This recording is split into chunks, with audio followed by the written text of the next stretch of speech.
And we are live. I'm playing the intro.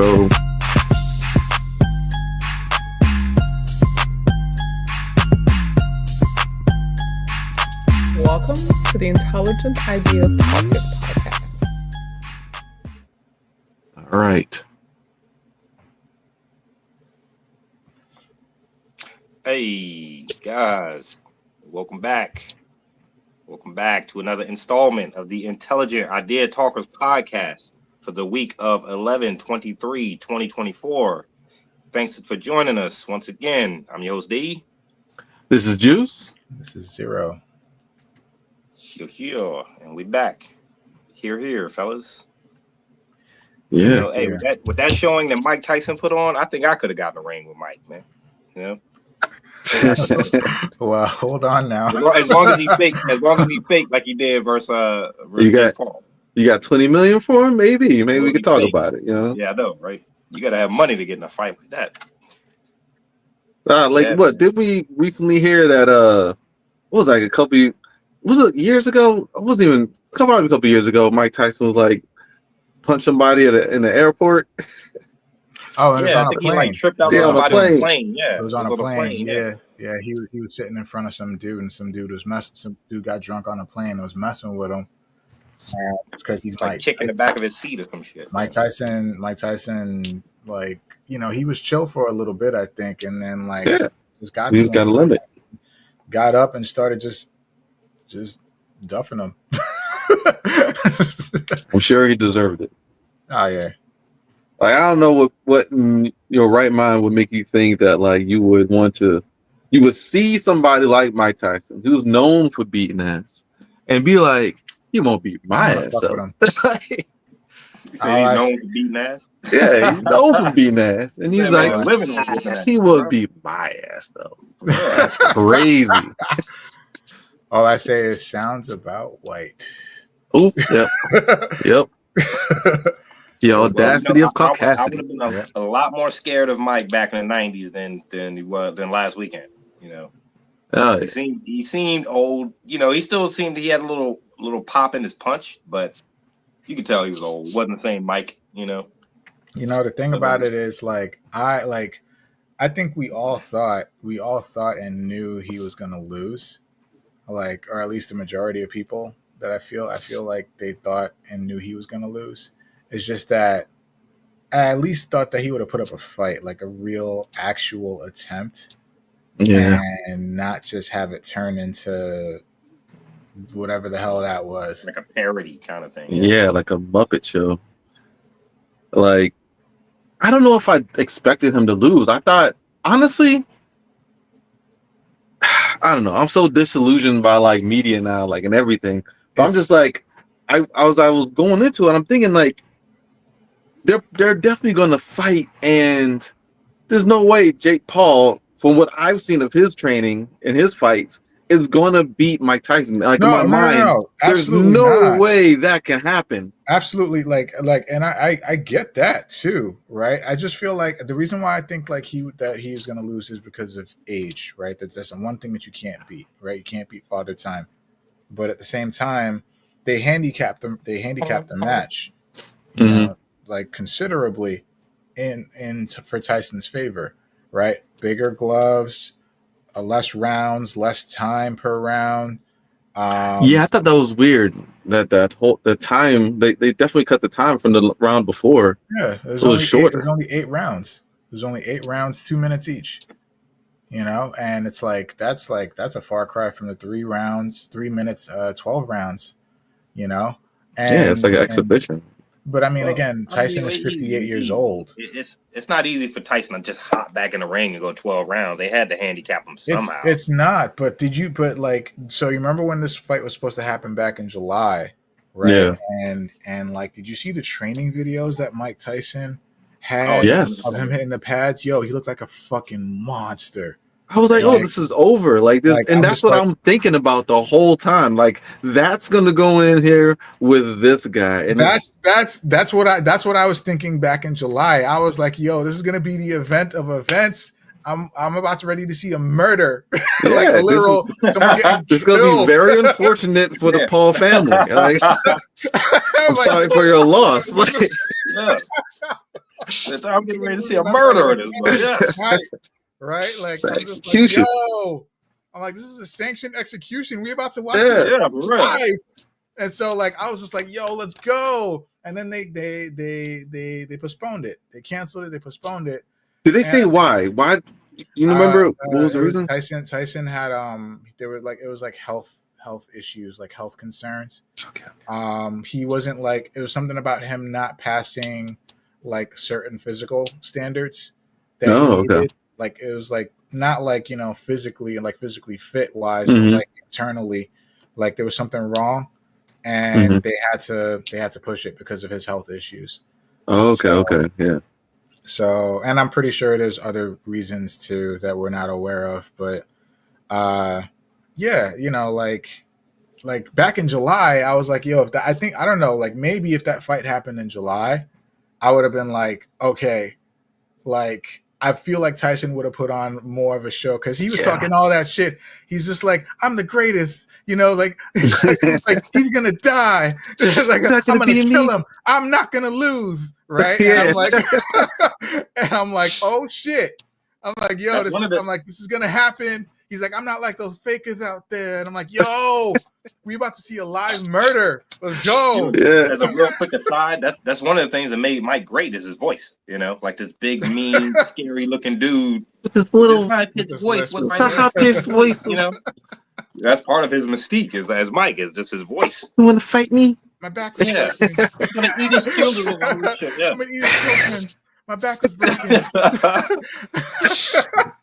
Slaughter him. Slaughter him. This is gonna be a slaughter. Yeah. But yeah, like, you know, one thing I'll say about the fight though, I think Mike looked old. He did look old. You know, you could tell he just didn't have the. I see why they did the 2-minute rounds because he just his stamina was down, man. Like you could tell, like you know, as the round went on, he was just slowing down a little bit. He looks good though. I mean, physically. Yeah, he's still like he'd knock a motherfucker out, man. But that's what I'm saying. Like you were talking before about how like when in his heyday in his prime, he was knocking niggas out in one round. You know, for pay-per-view events, right? Like he was knocking dudes out 1 round, 2 rounds max. He would knock them out like 10 seconds, 20 seconds to the first round. And if they lasted till the second round, it wouldn't last very long. Right? It's like I'm talking like TKO. Yeah. He'd have dudes dizzy, shaky knees. Whatever. So you mean to tell me with the way you know, that was also about 30 years ago now that he was doing all that. So more than 30 years ago. It was like 40 years ago, dude. But a long time, man. But you look now, especially with the training he was doing in July. Yes, his stamina might be down. Yes, he is a lot older. But do you really think Jake Paul could survive even one of those hits? No, that's the thing. I still feel like Tyson could have knocked his ass out. 100%.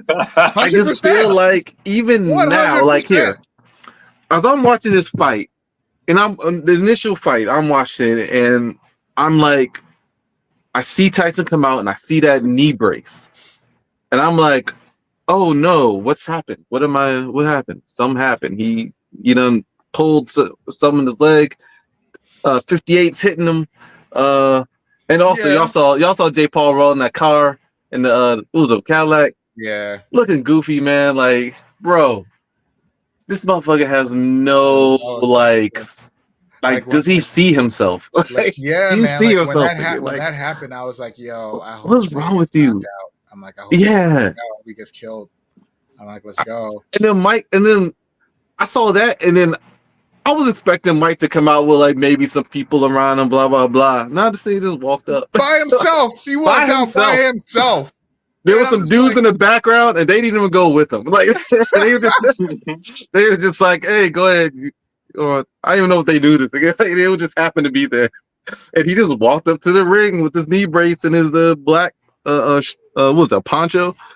But no. When I saw him go that joke with that knee brace, and I saw him fighting, I was just like, he's hurt.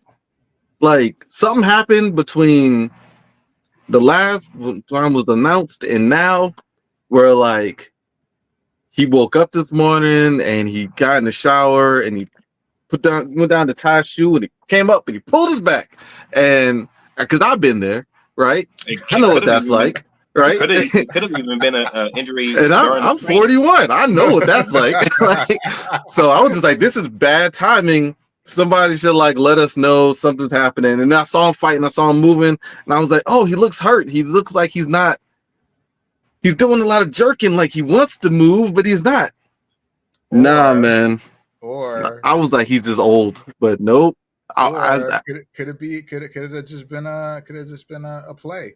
Right, like it just could have been like what do they call it? Like a swindle, a ruse. Yeah, like a fake out, right? Like just like a staged match. It's just for show. Like he put the knee brace on, right? And it was smart because like probably his publicist or somebody was like, yo, put this knee brace on. It'll make it more convincing. People will think that you're hurt. Right? They'll think that you don't have all your mobility, and that'll be just all the more reason. That'll be the justification for why you didn't lay this Bama out. Yeah, and for why you're not moving as much as you should in any other match. Like fuck, wasn't it the day before he was at a press conference? They were at the press conference, the weigh-in, right? It was the day before.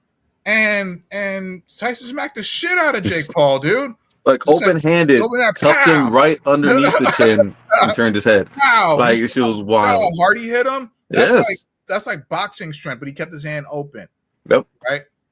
So it's like if he even hit Jake Paul as hard as he hit him with a closed fist underneath a glove that's larger than normal to provide more padding. That shit was fast, yo. Still would have been knocked out. Still. Yeah. I don't know. Maybe Jake Paul has a propensity to take a punch, but anytime a fight happens, I don't think so.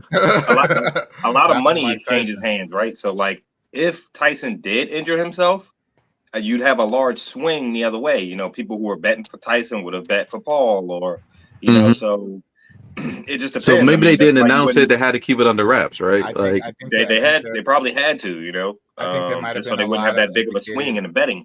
I think there might have been a lot of educated guesses and a lot of educated bets taking place because I'm pretty sure a lot of people knew that this shit was going to be rigged. Like there's $60 million on the line just for the one fight. $60 million. Jake Paul got 40. Mike Tyson got 20. Which is crazy. But, all right, so that split went like that because Paul won? Yes. Yeah, the winner usually gets the bigger of the split. The winner. Sometimes they might even have like predetermined payouts, like that Floyd too. would already So know that's what I need to know because they're both true. So both of those are true. The winner does get the bigger payout, but at the same time, Jake Paul literally or whatever, whoever was talking, lawyers or whatever, they were talking and like, yo, Tyson, we're gonna pay you $20 million to throw this fight to lose to Jake Paul because we all fucking know you can knock this motherfucker out in seconds, but we're going to pay you $20 million. There's no boxer, there's no working professional boxer to this day that will ever make that much money if your name is not Floyd Mayweather. Right. I don't know, man. I'm trying to reel back again. At his age, there's no way. Yeah. Well, Mike Tyson does have one advantage, but he could have knocked his ass out and got 40 million. He could have knocked him out and got 40 million, but that's not the deal. That's not the contract. That right? also depends. What kind of contract signed? We're gonna pay you $20 million to lose the fight. Floyd Mayweather will have a set amount that he is going to earn in a fight, regardless whether he wins or loses. So I guess it just depends on whatever contract was ironed out prior to the fight, right? Like again, hence the fight being staged. They said Tyson. We want to. There could have been a bigger payoff for Mike behind the scenes, right? Like because out of all of this, the reason that this thing got this much hype was because of Mike Tyson, because he has a name, Like yeah, exactly. True. Some random Joe Smollett, nobody would have cared, Again, but it's Mike Tyson making his return. This is $20 million for an old retired fighter. He's almost 60 years old, which means he's lived 3 boxing careers. By this Mike Tyson probably hasn't seen that kind of money since. I don't know. He does do a lot. I don't think since ever. Yeah, I don't think he's ever made that much. He's never made that much. I'm sure he made something close to that when he was in his heyday. No, he did not. He 100% did not. Don King made all the money. He didn't make shit. Don King made a lot of money off of him, but I don't even think Don King at that time made $20 million. No way. No, sir. I don't know, man. I'm starting to roll back on it again. Like, if he could have just if he really wanted to knock this nigga out, he could have. He could have got $40 million. Yeah. But the point was he might have just been hurt. The point was not for him to get $40 million. The point was for him to get the $20 million. The point was for Jake Paul to get $40 million. Why? The fact because it's a contract, because it's an agreement, because hence the stage fight. So if Mike Tyson, who would propose? I need a full context. Who would propose to bring Mike Tyson in to lose against a nutbag like this guy and to give? Hey, why you gotta be a nutbag, bro? So Tyson gets the lower pot, right? Like, because who would propose this? Is this Netflix? When his name brought all the publicity to the fight. Yeah, when his name brought the publicity. That's a part of it. That's a part of it. But the thing is, you have to understand, this is all Jake Paul's thing. This is all his event, right? It's not Netflix, because Netflix was the one who hosted, who distributed and hosted. Jake Paul was the one who paid out, So Jake Paul paid all of the undercards. Okay. Did you know that? Right? I didn't know that. He paid all of the undercards. Okay. Right? He paid all of their fees, whatever they would have make, win or lose or whatever. He paid all of that. He also paid for the marketing for everything, which is a lot of fucking money. Right. Okay. Millions. Now, for him to do that, it's an investment. Mm-hmm. So he has to make some of that investment back, right? Okay. And all right. Why him being the overall biggest investor in all of this, he stands to gain more, or he will be gaining more by hosting this event, having all the people, Netflix will pay him whatever, all the streams that come, he'll get a cut of that probably. And so he's the main donor for this. So he's putting all the money out, and so he's getting his return. It's return investment. Exactly. Okay, so that now that makes sense to me now. Like so that. On top of that, you have Tyson's name, right? Mm-hmm. It's a fucking spectacle. We would never fucking think, like, we see Mike Tyson almost 60 years old against a fucking YouTuber, right? Yeah, that shit just sounds ridiculous. It sounds ridiculous, but it sounds like 2020. But you know what? You know what? It sounds like you want to watch it. Yeah. It sounds like, Mike Tyson, even though he's almost 60, I want to watch this dude kill this guy. Right? So every one of us tuned in and watched it. It was on Netflix. Sure, we didn't have to pay for it per se. We just had to pay the subscription fee for Netflix. But like, we all tuned in to watch it, and that's how Netflix makes their money back.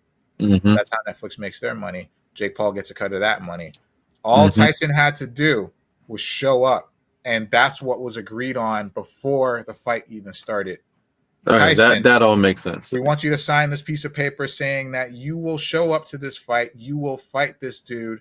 We will bring the rounds down, the time down. You will show up, and because you showed up, and because you went the distance, we're gonna pay you $20 million. And Mike Tyson's like, "Where do I sign?" Yeah. Oh, yeah, 100%. I'll take that money to show up. Yeah. That kind of money in retirement, like right. He's never seen that money in his life. Well, yeah, how you say no to that? I've been reading. He was getting paid 30 mil for fights against Vander Holyfield and stuff like that. I mean, I'm sure he's earned upwards of 20 million. His management was getting paid. Yeah, but it went to him. You know what I mean? Like we don't know who he has to pay now. You know what I mean? So like now he might only get 10 million. The 20 went to him, you know, taxes or whatever, but like the 20 went to him. Straight up. Yeah, I don't know. I don't know if this is the biggest payday Mike Tyson's ever had, but I mean, since retirement, nonetheless, like to me, that logic makes sense. Whereas he retired in 1998, right? So like almost 30 years. Jesus. Yeah. Right. He's been retired. Jesus Christ. You know, like this is the biggest payday he's seen in 30 years. You know? So did y'all ever watch that? I don't blame that Mike Tyson cartoon. Oh yes! Oh my god, that shit is great. That show is funny. Oh my god, that's a top tier show to me. That show's really great. Funny. Like shit. It's funny too. It's funny too because like he's actually the voice of himself. Yeah. You know, and then like there was like one thing that I saw too on that show with the after clips like of him. Sometimes it seemed like he didn't want to be there, but he was just like, yeah.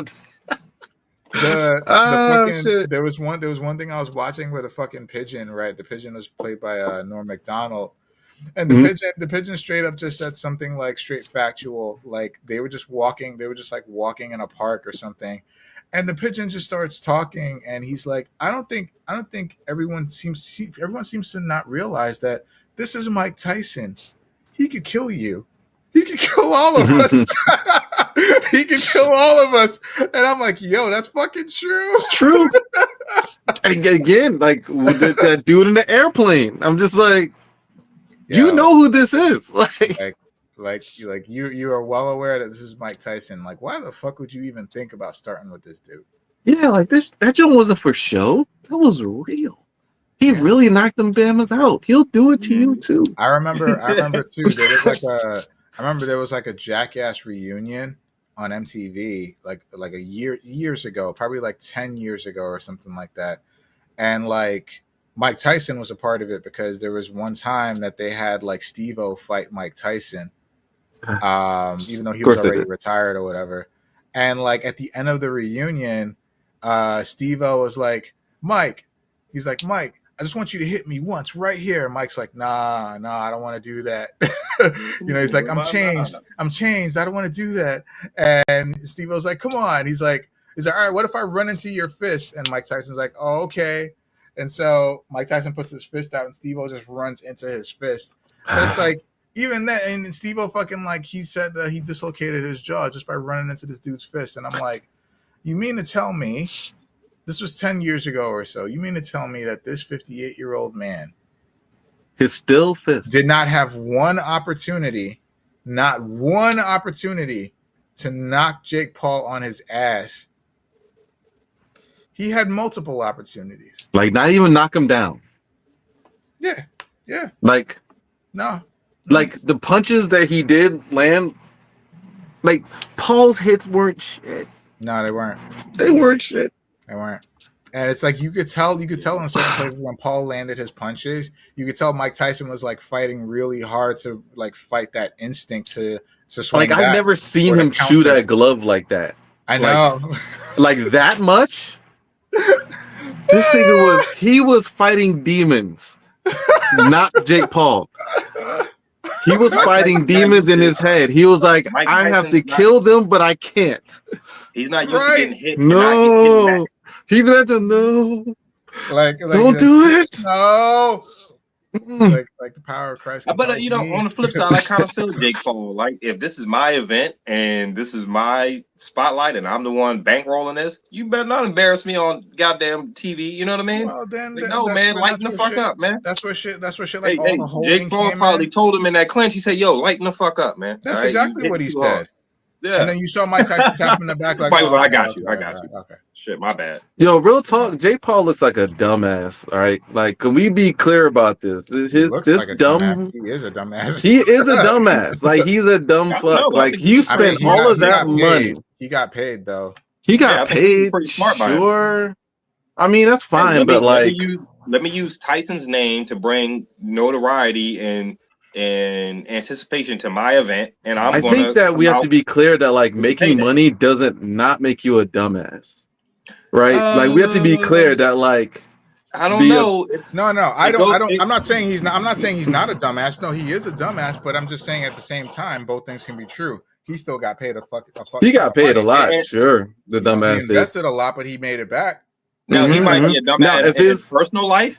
He might be a dumbass in his personal life, but you can still be a genius in your business life. You know what I mean?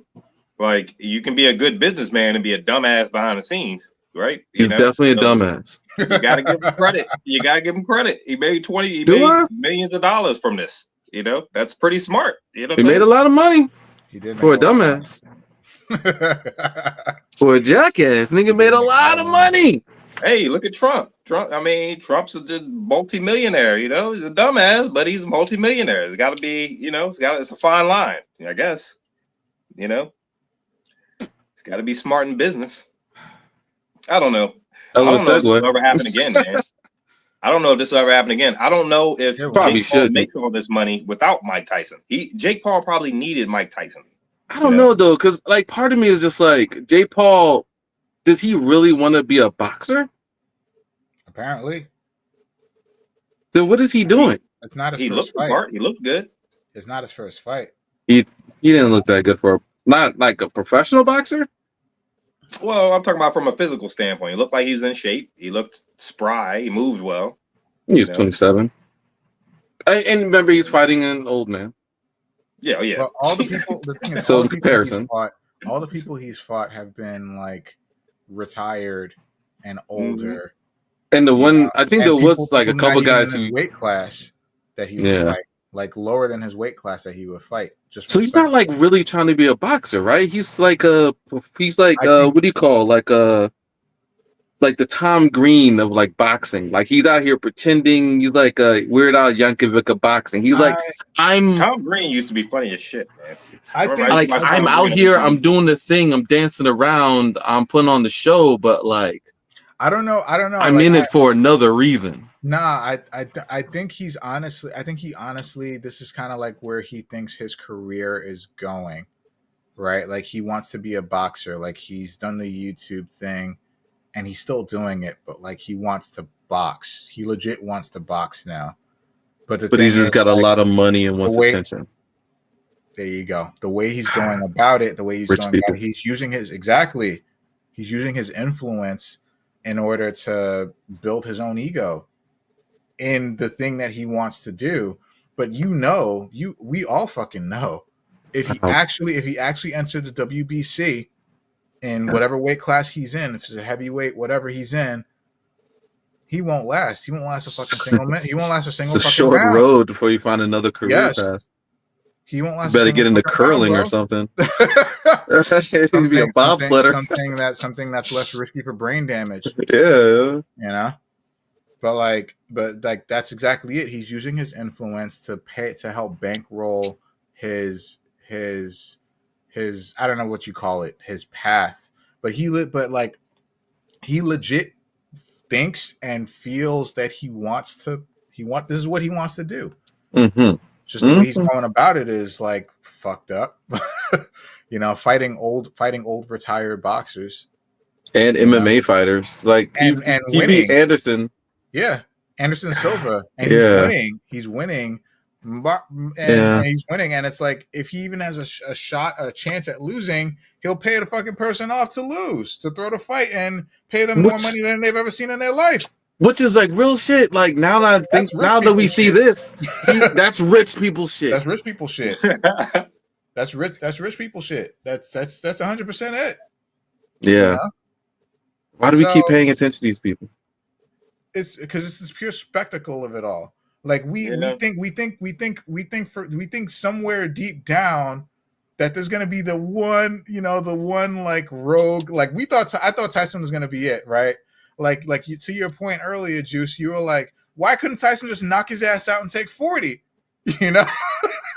But it's like that's not how this works. We want to see deep down we want to see like one of these fucking staged ass fights be like a real thing. You know, we want to see the person who's at the top maybe bankrolling it or who stands the most to gain from it get embarrassed. You know, deep down by the by the underdog or the freak show, the spectacle. Right? I love a good underdog story. But like that much money ain't nobody, especially like you're not telling me that Anderson Silva joint now wasn't staged. Like you can't tell me that. It was. Yeah, it was. Like that's the thing. Like I think because I wasn't really paying attention to Jake Paul. I found that shit out later. Like he beat him, and that's how the shit goes, right? Because then you're like he did get a gain. Like even in my eyes, Jake Paul gained a bit of credibility in that. And I was like, oh, Jake Paul, he beat Anderson the Spider? No. That's wild. There's no fucking way. Yeah, I'm like, no, there's no goddamn way in the hell he's beating Anderson the Spider Silva. Like, this is not happening. This like talking about this dude is trained, and we're talking like Jake Paul's been in training boxing / MMA for what? Anderson Silva's a legacy fighter. Like, that's crazy to think that he lost outright to Jake Paul, but you know, he sure did. This streamer is just a super rich dude who does YouTube videos, and it's money talks, man. Money talking. You know, like the undercard fights. The undercard fights were very entertaining, and those were real fights. Those were real fights. You know, those were real fights. Those were not. Oh my god, lady's eye damn near rolled out her head. Like that shit was crazy. That was absolutely nuts. That was wild. That like, was amazing. I was the second fight. Dudes was fought like man. Yeah, like scrapping. Those two Mexican dudes was going crazy on each other, like scrapping. And it was intense. It's crazy to see those fights, all of them so authentic. Dudes is out there sweating, hurting. Like you saw the grit. Yep. You got none of that in the last fight. Not a lick of it. It was like it was hard. Again, it was hard to watch. Undercard fights are notoriously better than the main events at a lot of these boxing matches, especially with Mike Tyson, man. Like I said, pre-cast, man. Like that's because he was knocking niggas out. There's always been speculation that Mike has thrown a lot of his fights because his fights were so quick back in the day. I mean, you'd have all this build up to this pay-per-view, and he'd fight some bum and knock him out in a minute and a half. And they just made, $25 million for this. Tyson wasn't fighting bums, man. Tyson was fighting Tyson was fighting some bums, highest level. Nah, he was fighting some bums back in the day. It was guys that you never even heard of after they fought Tyson. You know what I mean? What? Yeah, because they lost. They had to go into rehab. 9 times out of 10, undercard fights are better because that's the biggest stage that any of those undercard fighters will ever be on. You know, those two fighters, those two Mexican guys will probably never have as big of a stage in any fight they go up against in the future as they did that fight. You know, that was their shot. So, you know, I don't know, man. I don't know. If my opinion is, if it was staged, I can't blame. I mean, we watched this shit on Netflix. Like what? I can't blame either one of them, right? Because this is the biggest payday for like the lightest amount of work. Mike Tyson's probably never had that easy of a payday, man. Like, you know, hey, just show up, you know, throw a couple punches, you know what I'm saying, and you'll make 20 million, bro. You're good. You know, Jake Paul, it's a win-win for him as well. He's kind of notorious about it now. Yeah, he's gotta have no like scruples. Yep, and a lot of money. Don't know. A lot of money, no scruples. Like why? Yeah, just gotta have money. Richie Rich. That's all good. Yep. All good, man. Right, hey, so would y'all watch another Jake Paul fight ever again? Nah, I'm good. Yeah, see, Mike brought in all that. He brought in all that publicity. Mike Tyson's a fucking legend. He's a fucking legend, Mike. bro. Like we wanted to see Mike. I don't even know who Jake Paul for real was, man. I looked up this Bama before the fight, and it was like, oh, okay. I did some investigating before the fight to see whose ass Mike Tyson was about to beat. Like whose ass is this? That's about to get beat. Yeah, who's dumb enough? It definitely looked like he told him to lighten up when he tapped him on the shoulder, man. That's exactly what he said. Like, he said, ow. Yeah, ow. Ow. It's like, all right. All right, I got you. Yo, like even during the fight, you see like Tyson was doing this bobbing and weaving when there was no point to doing so. Like Jake Paul was like 10 feet away, and he was like bobbing and weaving, like trying to make it look convincing, like he was in the middle of battle. And I'm like, stop. Sorry, there's that one hit that Mike did land on him that tossed him back into that rope. Yeah. That shit was like, oh no. And then that's what they had to clinch. That one hit, he was like, and he rolled away. Like it was like 8 feet. He rolled away back to that rope. It was like, whoa. Hold on now. Sir. Yeah. You know, there also might be, and I'm gonna go here while we're on the subject, there also might be like a underlying, like a subconscious, like, you know, it's kind of hard for blacks to accept that white people are more athletically gifted than them in a lot of certain cases, you know, like a lot of athletes are black, right? So like if a white boy is faster or stronger or a better fighter, you know, a lot of black people tend to lean towards the black guy winning these fights just off general principle, right? Like, man, this white boy ain't gonna beat this black dude. You know what I mean? I don't like know maybe if that's subconsciously it's hard for y'all to even imagine Jake Paul being able to hang with Mike, not only because he's Mike Tyson, but because of the fact that we know Mike is a freak. You know what I mean? And we just maybe in other circumstances, but not this one. That's not what this is, man. That's not what this is. Not even a little bit. It's like that all the time. It's like when maybe. It's like when you watch football. But it's a 27-year-old versus a 58-year-old. It's like when you watch football. But one guy's a champion, and the 58-year-old world champion. The 58-year-old is irrelevant to the 28-year-old, right? Because y'all thought Mike could win. That's not what. So the age doesn't matter. If Mike is 58 and Jake Paul is 28, that doesn't matter because y'all thought Mike could win that fight. I know Mike can win that fight. We know Mike. That was a payday. We've been talking about it. So the age is irrelevant. Don't throw the age out. Leave age alone.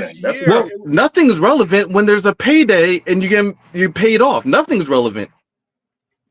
No punch in that ring was relevant. Speculation that it was a payday. Speculation. He signed a contract.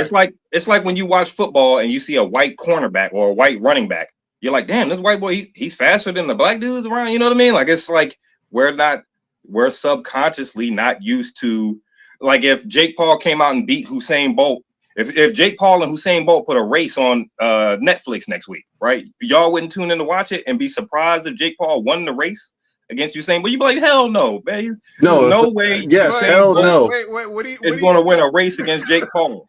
You know what I'm saying? We will have to compare that against times, man. Like we will have a reference point. Yeah, like if they're running like the slowest time Usain Bolt has ever ran, right?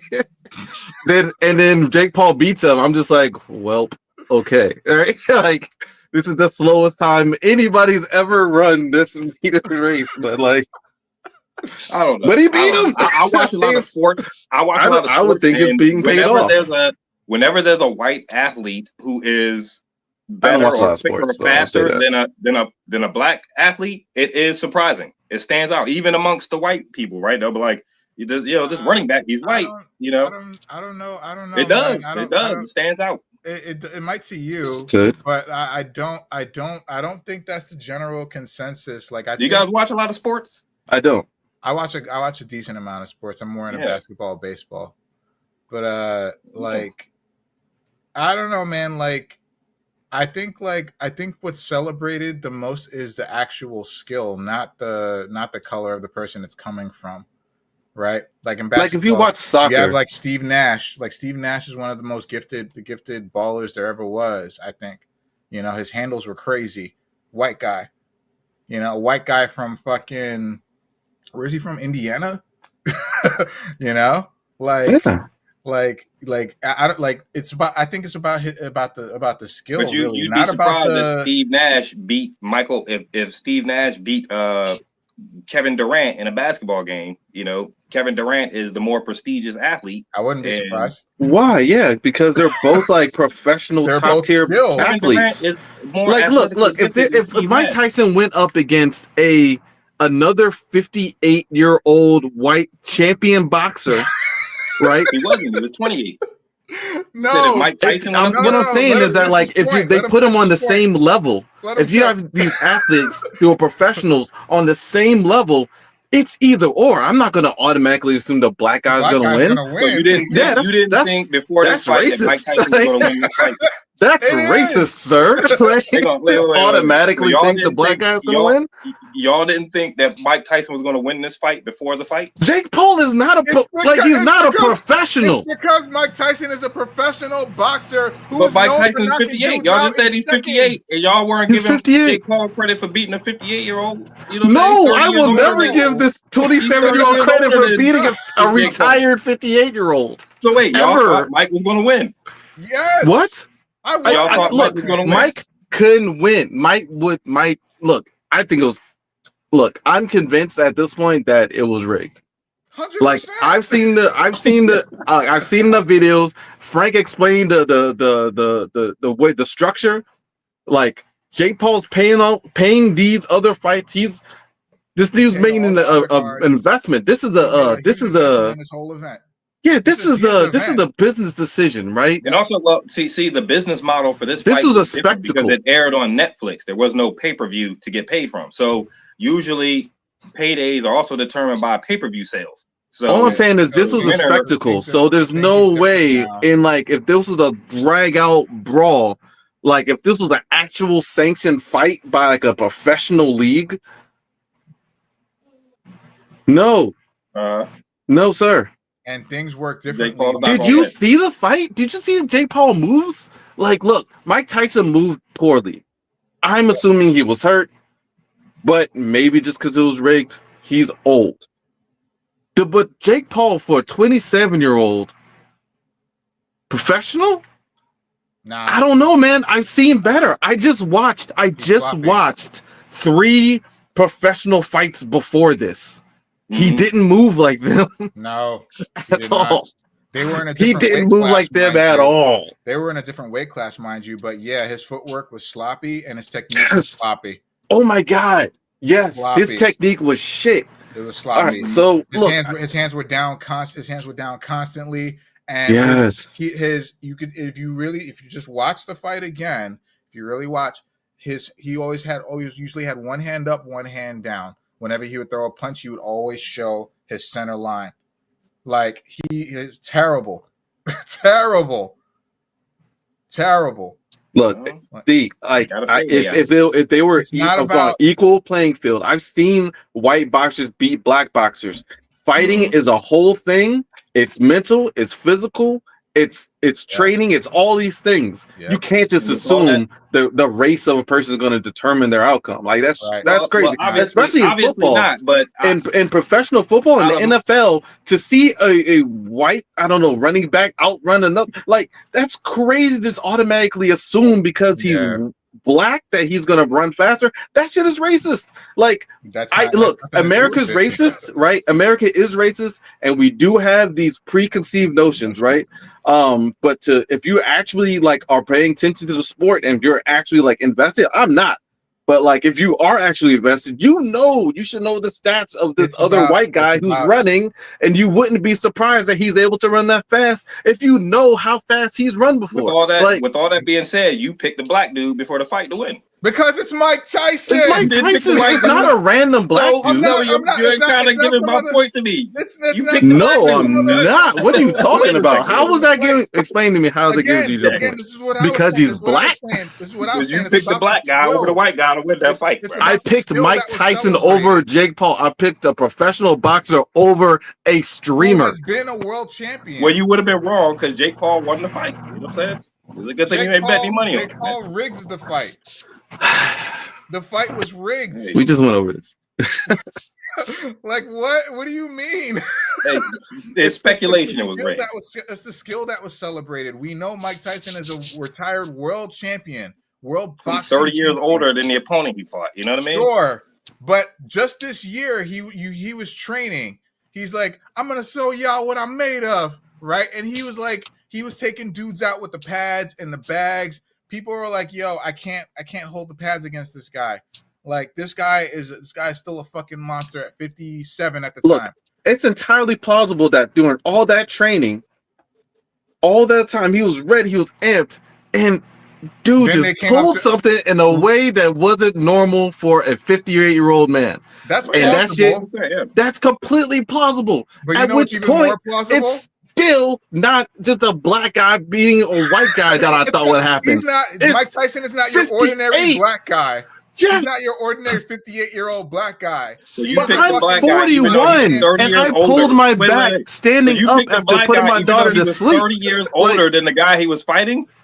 So the age didn't factor in when you were picking who you wanted to definitely win the fight? Factors in, yeah. But you picked a 30-year older fighter.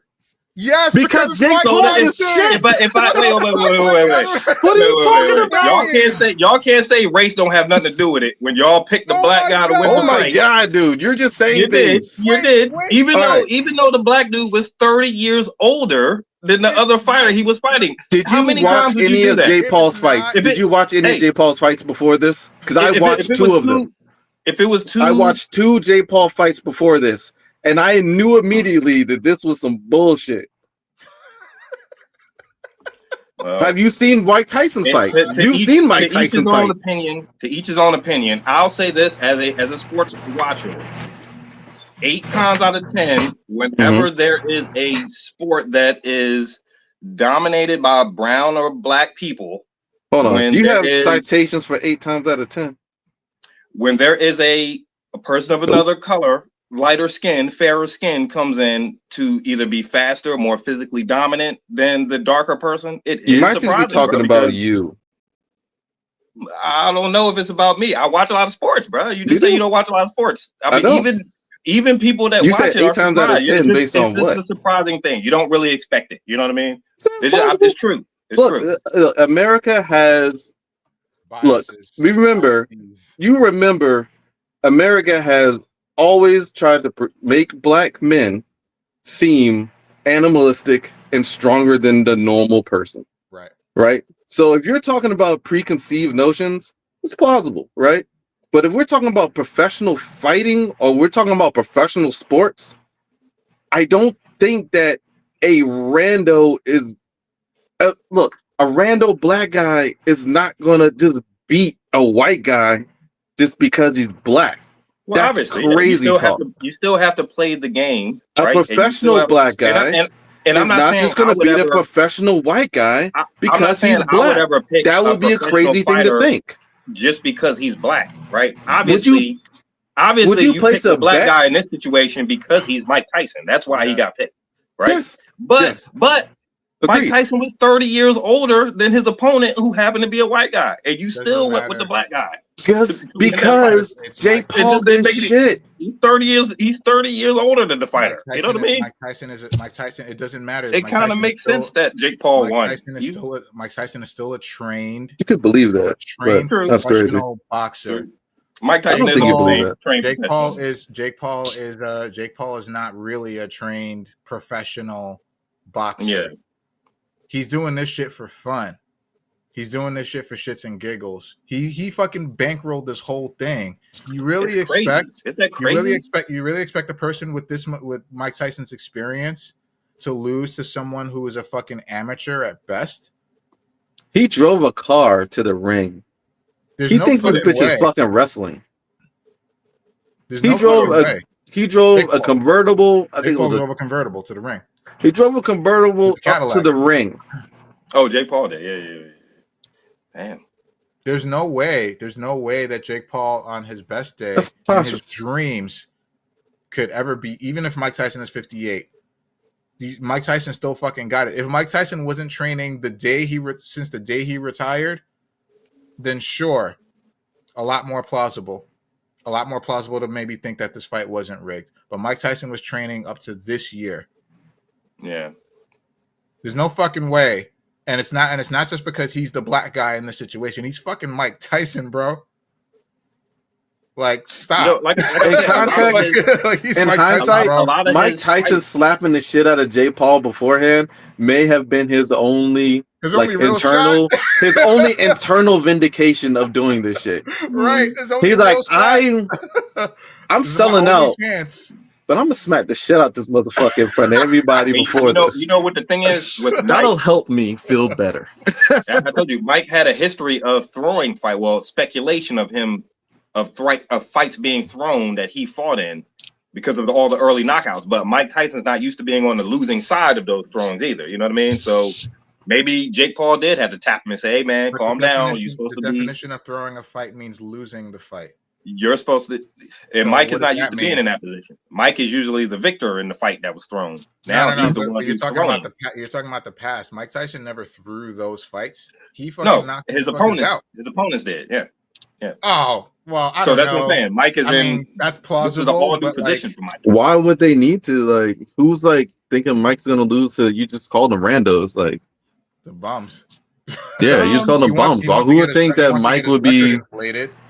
Well, one, because there were pay-per-view numbers. Two, because the fight happened so quick. You know, it wasn't really a fight. He was knocking guys out in 30 seconds, a round and a half. Do you think maybe it's just because Mike Tyson hit that hard?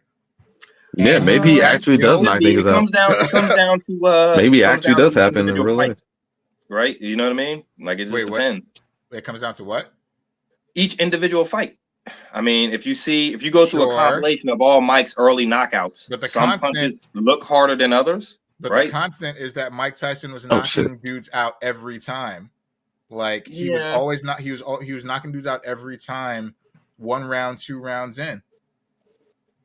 Like, do you maybe think there's a possibility that Mike Tyson hits that fucking hard? And that he's actually skilled. He has the vision. But when you're going against another trained fighter who's training to take a punch, I mean, if I have 8 months worth of hype leading up to a fight in a pay-per-view and the fight lasts 25 seconds until the guy gets knocked out, and that happens multiple fights throughout your career, you might have speculation of maybe paying guys to throw fights. I don't know. You know what I mean? Like that might have been some of the biggest paydays those fighters have ever had as well. So But maybe there's a ninja in the audience who hits him with a dart been on this side and makes him pass out as soon as Mike hits him.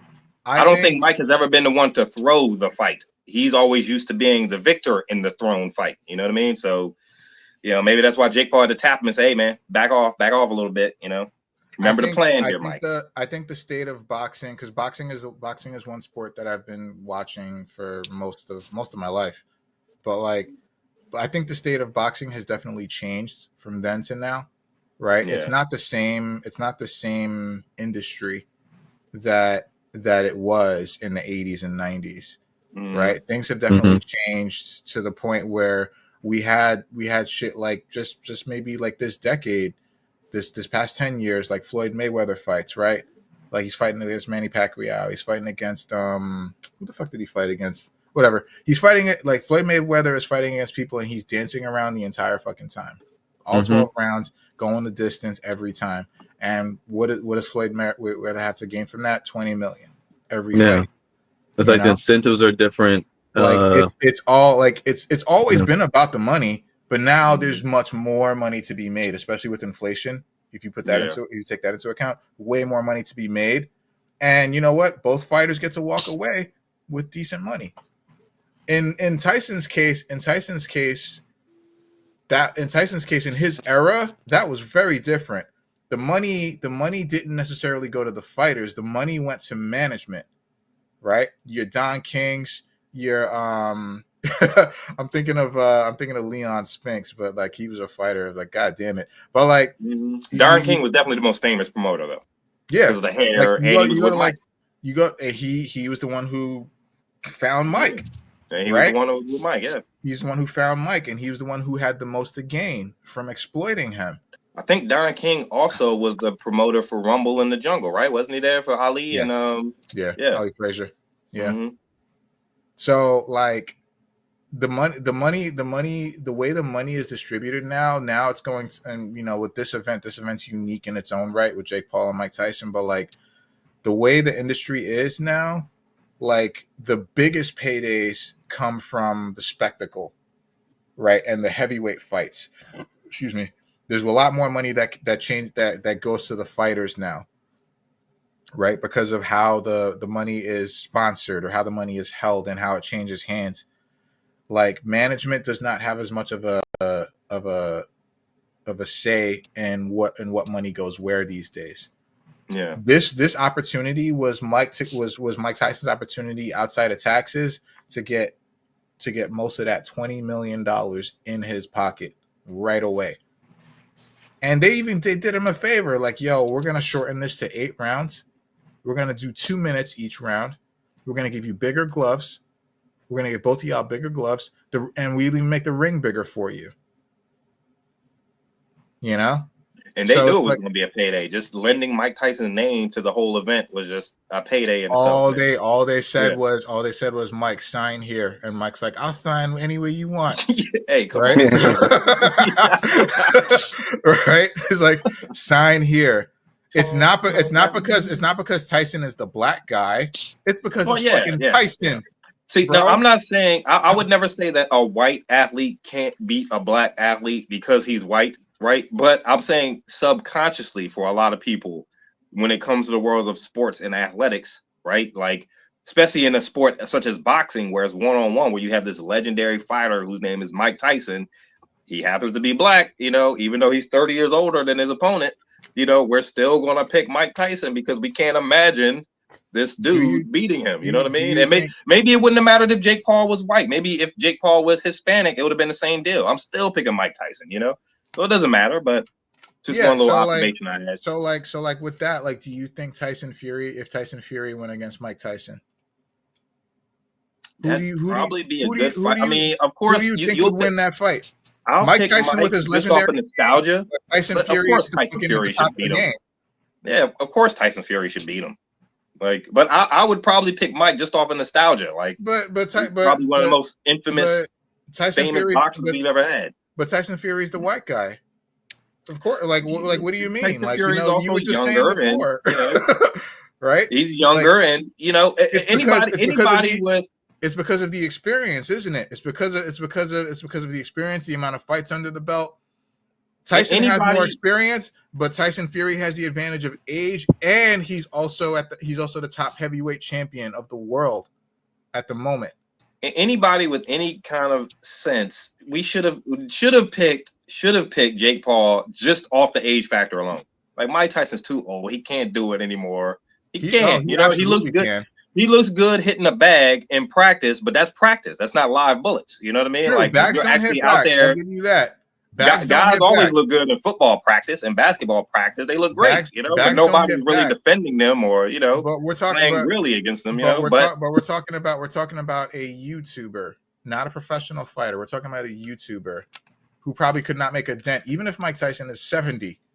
Who probably couldn't even make a dent, and Mike Tyson just needs one opportunity, just one. So if they opportunity, tomorrow, one left hook to the chin. Who are y'all picking? Who y'all picking to win the fight? They fought tomorrow. If they fought with no money on the line, Tyson no money every time. Yeah. I would no money, Tyson. Every time. I thought Tyson was going to win. And again, not because he's the black guy, because he's Mike Tyson. It's because I thought Tyson was going to win. The skill gap is huge.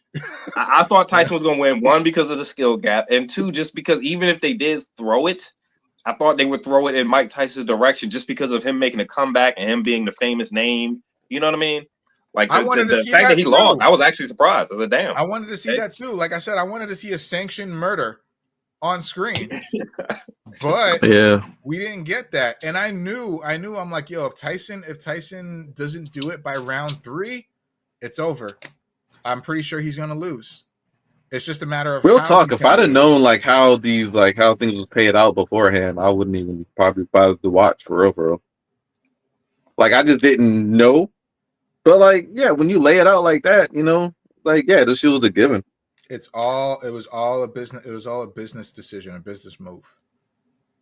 Right? It was still one of those generational things where you had to watch, where were you when Mike Tyson made his comeback, that kind of thing, So I think it was still working. Nobody's gonna be talking about this shit in 2 weeks. Everybody was so hyped about that fight, man. My sisters were texting me, "You watching the fight? You watching?" I'm like, you not even watch. When's the last time you watched a boxing match? You asking me if I'm watching the Tyson and Jake Paul fight? Yeah, that fight was everywhere, man. That's all last Saturday night was about, was that fight. It was super hard to watch. It was hard to watch. I don't watch fights because y'all felt bad for Mike, or because of the actual skill being displayed. It was everything. It was hard to watch. It was just really hard to watch. It was like, yeah, I was cringing. I've never seen Tyson's footwork be so like, because I'm reminded of like Ip Man 3 when he fought against Ip Man, and I'm like, yo, that's the Tyson we needed to see in the ring, right there. You know, I forgot about that. You know, like wasn't that was like so random? Yeah. But yo, he fought Ip Man. Yeah, he fought with Donnie Yen. That fight was actually cool. That was cool, choreographed as it was, but like Mike Tyson was still like the way he was moving, you know, like he was moving and he was bobbing and weaving, and he kept his hits like just he had such great form, you know. I think there might be some credence to what Juice is saying about Mike being hurt, because footwork you feel like should be one of the last things to go, you know, like footwork doesn't involve, you know, think about the countless hours that Mike trained on his footwork back in the day, like. He should still have those skills for the most part, you know. Like him not being able to manipulate his feet he might have been hurt. A lot of that's the core, man. Like, your back is pulled, your knee goes out. That shit. Look, he had that knee brace, man. I mean, I can't help but think that like that had something to do with it. If you pull an ACL, like footwork is gone, son. Like you're barely standing up. The naivete. Think about it. Think about this real quick. What have you ever seen a fighter go out there with a knee brace on? No, not once.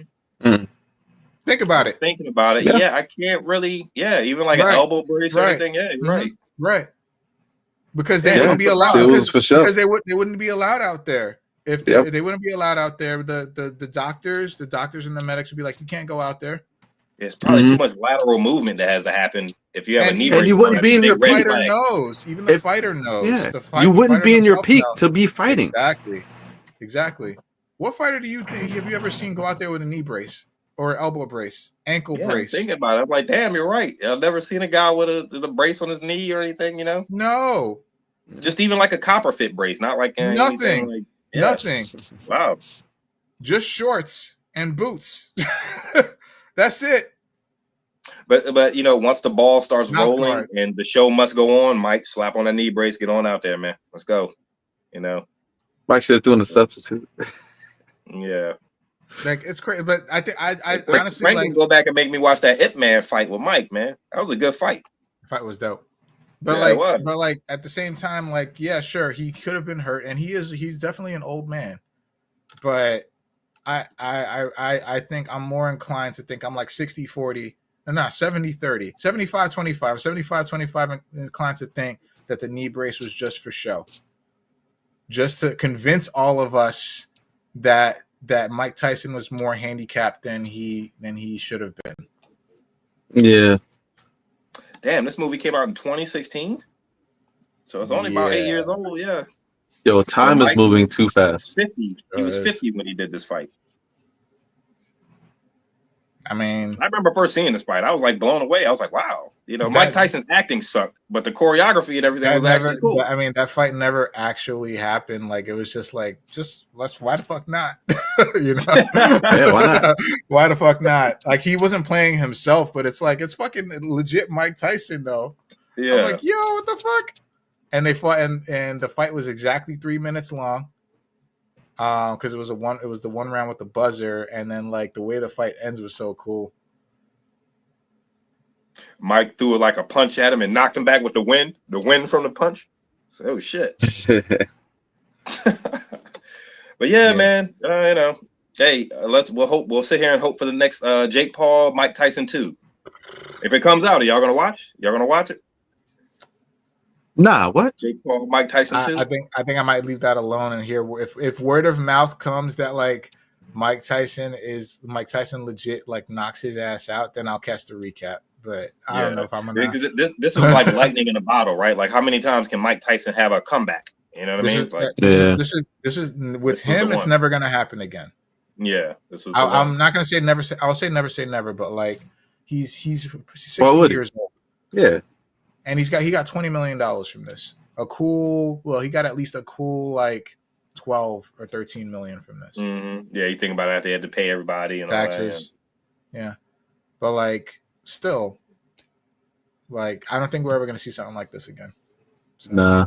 It was entertaining. I mean, not that part, but like the rest of the fights were entertaining. Yeah, those were entertaining. Those are Yeah, really good. Those are absolutely crazy, and those are the people didn't really want to watch those, but like I'm glad I did.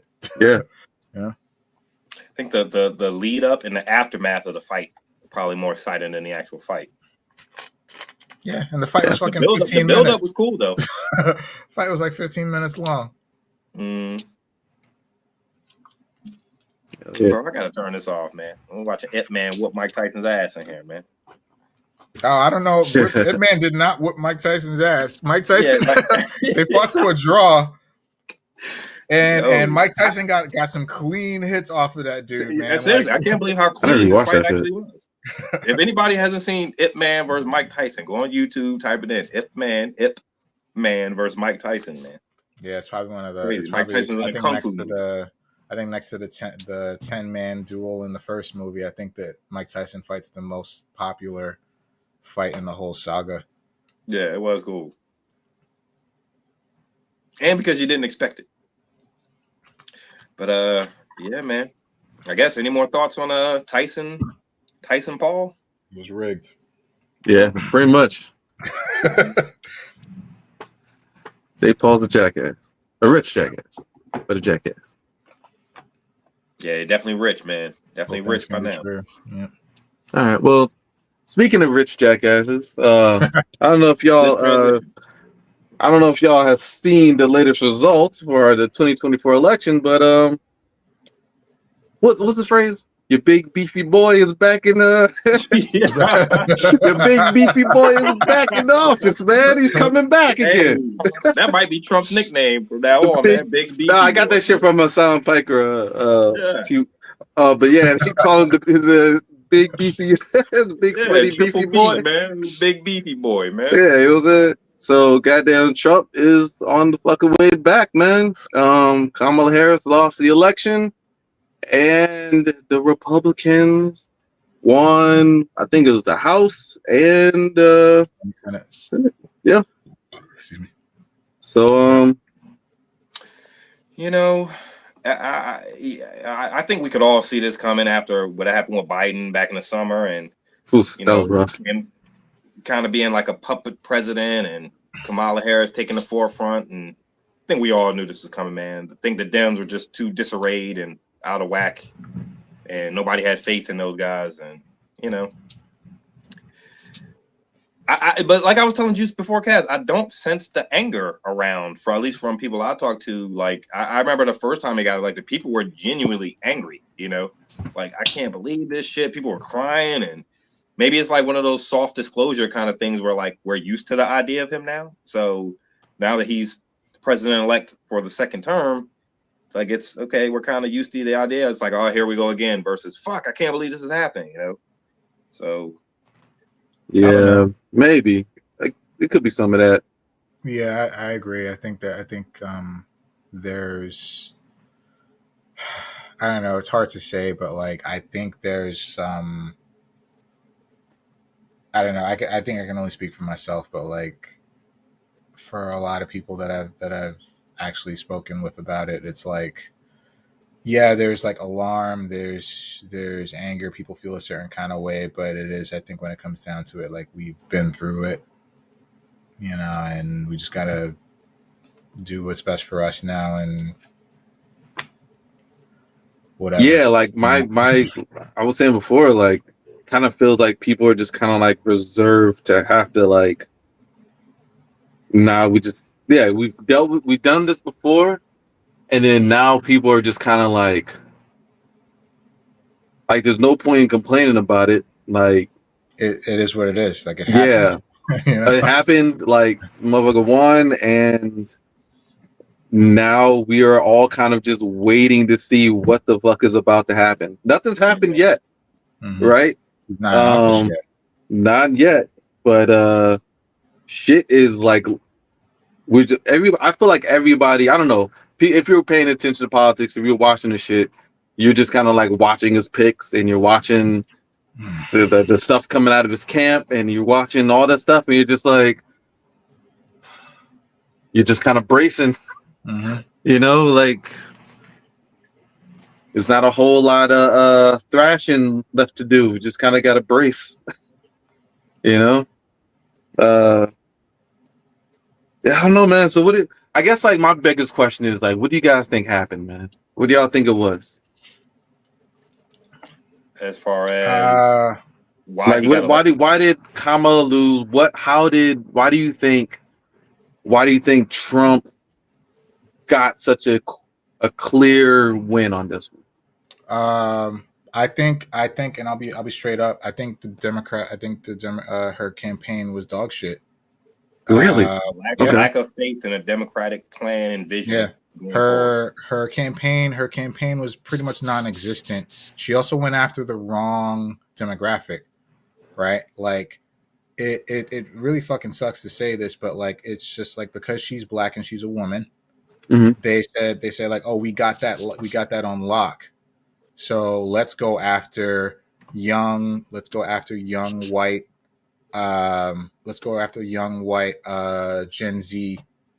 Gen Z professionals, working professionals, and let's go after them as the demographic of choice because we need their vote too, because we got black people and women on lock.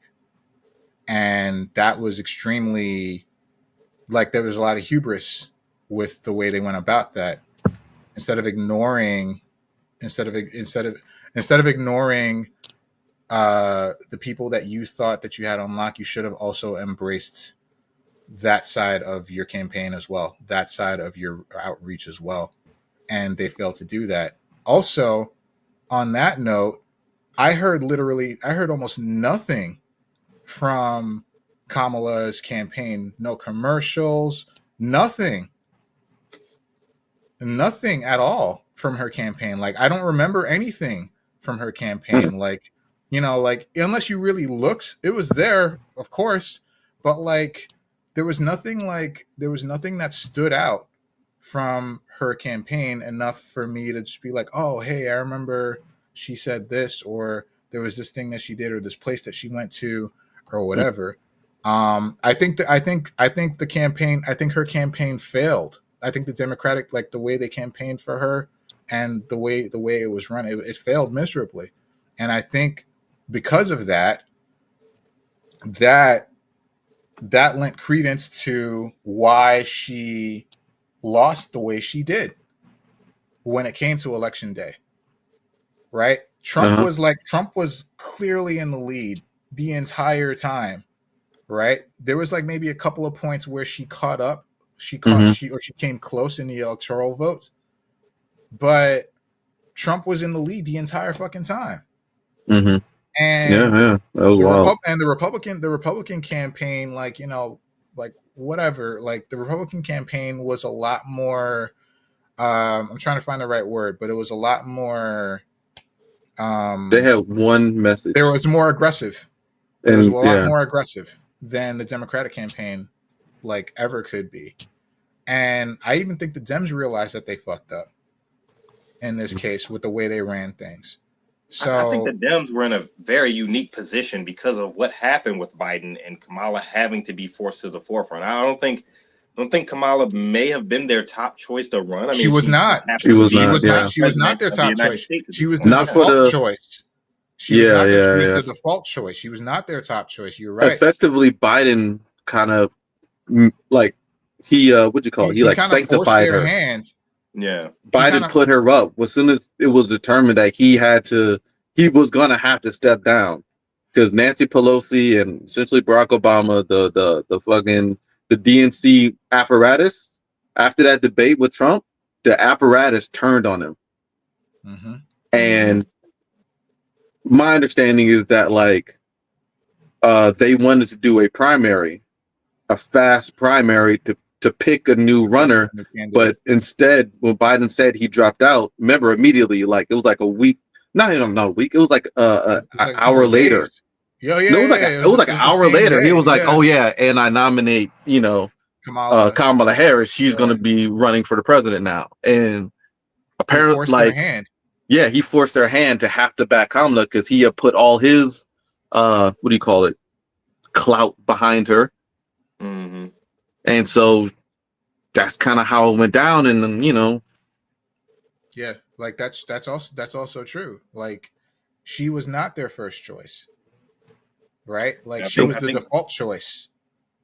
Trump and his side was already a little more established, and I think a lot of voters turned out for Trump just because of their lack of trust in American politics, right? Like I've always said that the one appealing thing about Trump is, yes, he's racist, yes, he's flawed, yes, he's mean. That's a hard start for this. I'm curious what you're gonna say next.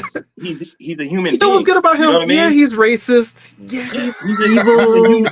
Yes, he hangs out with Epstein. He's probably touched a lot of young people. But he's a human being, Juice. He's a human. You know what I mean? Like he doesn't put on the same rhetoric. He doesn't put on the same rhetoric as Kamala Harris or as Joe Biden or as anyone he runs against, right? Like I think people will trust that flaw in him, right? That he's not the person that he's projecting out there to be, right? Like, you know, when you hear the same rhetoric come from, you know, this Republican nominee's voice and this Democratic nominee's voice, and they're both essentially saying the same thing, just in a different way, and I think that's falling deaf on people's ears. And the one redeeming thing with Trump is he's human. He has flaws, right? Like he doesn't try to sugarcoat or say that, hey, this is how this is.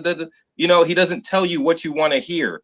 He'll tell you things that make you angry, which is what human beings do, right? So I think that's where and like I said, the unique situation for the Democrats around this time, I think that's what led to everybody backing Trump. Because it's just like, you know, they don't have their shit together.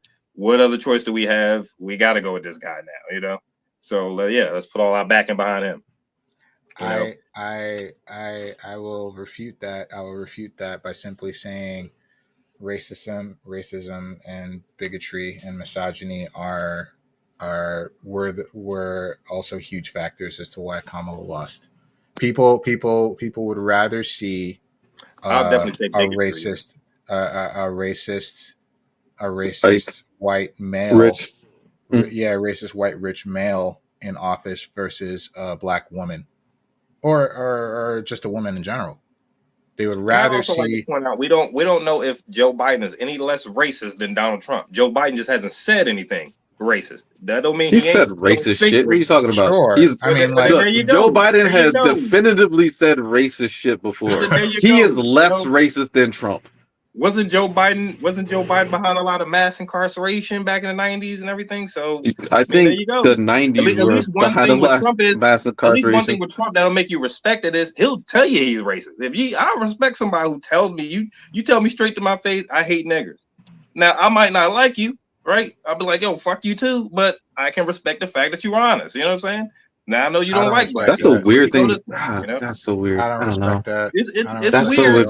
But why would you respect that? The honesty of a person over me just telling you what you want to hear, just so I can please you. If the person told you I eat shit, I say something totally you like, hey, at least you told me the truth.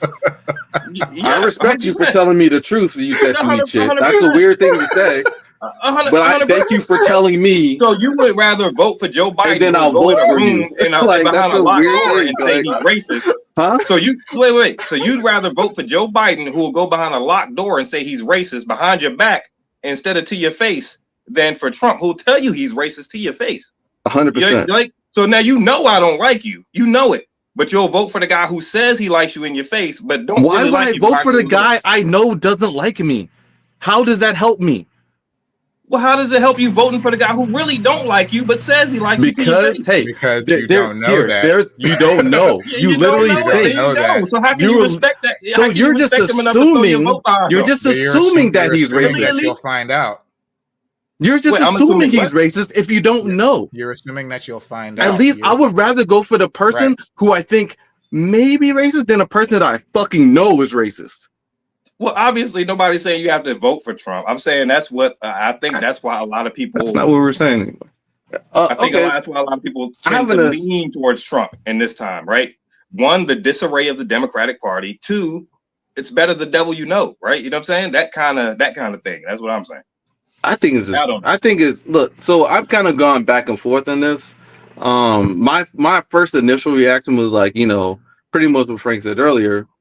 Was that like, you know, America would rather have a misogynist, convicted sexual assaulter, criminal, like rich white guy who's got a million like here. I don't think it's normal for people to be criminals. But I think America would rather prefer a rich criminal sexual assaulter bigot than a black woman. That was my initial like reaction to this. That's a big part of it. They would rather. I do think I still think it's a part of it. Yeah. Trump, they voted for Trump to vote against Kamala because of who Kamala was. But like after a while, just as a vote against her. I do think though that like that's not fully the reason though. No, it's not. Like as I've been like kind of going over things and like just kind of watching just interviews and then there's exit polls and there's all kinds of things and like you talk to people who voted this way, like people brought up a lot about the inflation and like in the price of everything going up. And like also I think in my opinion, I think people aren't that like invested in looking into like reasons.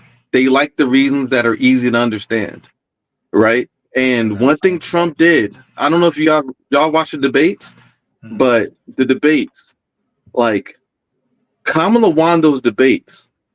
But one thing that Trump and the Republicans did every single time is they said, they were like, there's a problem in America. Prices are too high. Housing is too high. All these things are bad. Like, and they was like, and so we're going to fix the problem. And that problem is immigrants.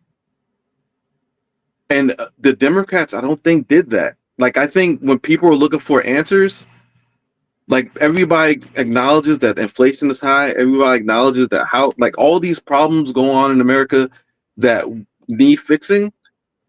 And the Democrats' commentary was, well, Kamala's commentary was, I'm going to do what Biden did. And Biden's commentary was, things are getting better. And everybody's like, everything's still bad. I personally think that like it's like the Democrats lacked focus. Yeah, like they didn't have a good message, man. Like Kamala, I feel like I personally think Kamala ran a good campaign, right? Okay. Like I personally think that she like I don't know. I'm watching, so I know she had people going door to door. She was doing interviews. She was in DC like twice. Like she was going around the country. She did a couple interviews, but she did rallies, right? The debates were good. I think like she like compared to at least compared to Hillary Clinton, which you know we have to compare the women because that's how we do. But like compared to Hillary Clinton, she knocked it out of the park. Right? Hillary Clinton was wilding. She didn't go places that I didn't fucking see her. But like Trump, on the other hand, was still out here. Like every issue they said they had a problem. He was like, yes, you're right. There's a problem. Americans are hurting. He's like, yes, you're hurting. I see it. And it's those people who are crossing the border. That's the problem. And we're going to solve that problem. We're going to solve the problem. And the Democrats was like, hey, we're going to do it too. We're going to solve the problem too. The immigrants are bad too. I don't know if y'all saw it, but like the Democrats, like Kamala's campaign was constantly like the immigrant problem. We're going to fix the problem at the border. Right. That's true. Which I don't think is a good message for Democrats to have. Right. No, like, it's not. It's a terrible. So, I feel like when the Democrats are playing that game, we're going to pretend to be like the phrase I've heard before is Republican light. Like, you don't win by playing Republican light. You have to be for the working class. And the Democrats acted like the working class was fine. When the working class is like what normal Americans are telling them, like, yo, we're not fine. Mm-hmm. And like, so people didn't catch that message. They were just like, yeah, whatever. Trump said he's going to fix it. Trump said this is the problem and he's going to fix it. And those were the two things. I feel like that was it, man. I don't think that like, yeah, I just feel like, you know, in my opinion, I feel like that's kind of what was the big issue, you know? Mm-hmm. Like, and so now we're in a position where he's going to take power and he's either going to create concentration camps for immigrants or he's going to, or we're just going to be in the same position because he has no interest in actually fixing America's problems. At least by my metric of seeing how to fix them, right? But let's try to quantify what are most Americans' problems, right? Like, do we care about, you know, immigration as long as it doesn't affect, you know, the prices of housing and food and gas and our everyday expenses, you know? I think it comes down to just comfortability, right? People want to live comfortable lives. Yeah. And yeah. whichever candidate can promise us that. And I also think that, like I said, the disarray of the Democratic Party during this whole election process did not help their case. And it's also some of the devil you know versus the angel you don't factor kind of going in. You know what I mean? Yeah, I mean, you know. Well, yeah, I think you're right. Like, it definitely has come down to comfortability because, like, when people are paying like prices, like gas for me I feel like hasn't gone up that much, but like prices in the stores, we've all seen those prices. Yeah. Shit is high. Milk, eggs, everything is up there, and like people are hurting off of that jump, man. This off of basics. You can't go to the grocery store without spending $100. Like that shit hits, man. And if they don't have a plan, like here, Trump hasn't proposed a plan for that. Right, it's three of us in the house. Though I go to the store, a bill will be $215. I'll be looking in the basket, like, what the fuck is this on, man? Yeah, like what? I got that. You know what I mean? Damn. And some candy. So does this deodorant have gold flecks in it? What the fuck is this shit? $200. Yeah, but yeah, man. And then but Trump is just like the Republicans the whole time. They were just like, yo, it's these immigrants, man. They are making your food prices high. There's no reason that should be true. That doesn't make any sense. It's illogical. But he said that's why. So we're gonna fix it. He's the reason. These immigrants are the reason housing prices are high. Why rent is so high. There's no reason that should be the case. There's no I can't see how you draw those lines together. But people who are desperate will believe anything. Like people who are in pain will do anything to stop the pain. You got a solution? People who also don't really pay attention. They don't really pay attention. They don't pay attention, and they want to see like what's right in front of them, and what's right in front of them is like people like the Republicans who have like a focus and a point, and the other party doesn't really have a focus or a point, and just instead of just saying things are getting better, which is very general and broad, and they're like, well, they seem to know what they want, you know, and that's a good point. I think I'll go with them. These are for the people who are not in the know. Yeah. Like they're just like, yeah, these guys are clear cut. Like, so we know exactly what they're talking about. Like when you act like people's pain or people's like issues aren't as bad as like somebody tells you something's going on in their life and you're like, it's not that bad. You get a quick fuck you. You know what I'm saying? Like you get a super quick fuck you. I feel like that's kind of what was the Democrats said. Like here, the thing is, Kamala did propose a housing a tax credit, but that's not the issue. That's not solving the problem of raised rent. She did introduce, or she talked about keeping women's rights to choice, but like you know, nobody believes. Like people believe Trump when he said that's not what he actually believes in.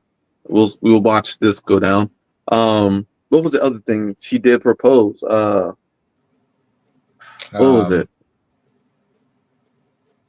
What was another thing, man? No one's talking about healthcare, but that wasn't it though. Because she really didn't say anything about healthcare, right? Like they really didn't say anything about that. I know Tim Walz, her VP, he was the guy who had the free kids school lunch, right? His state has free kids school lunch. I feel like they should have put that main front and center.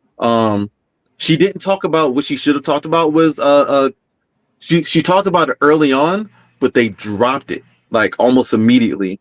Was childcare, right? Yeah, that's right. Universal childcare. Yeah, like it was proposed.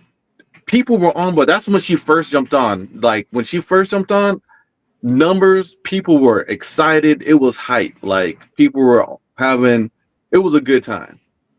But then all of those like progressive, like we're gonna spend money on the working class, all those messages stopped and they got whittled down. And I feel like people want, like, if the Democrats want to win again, in my opinion, they gotta start like talking about things that help normal people, not massive tax credits or that was the other thing. She said you'll get she said it was another child tax credit.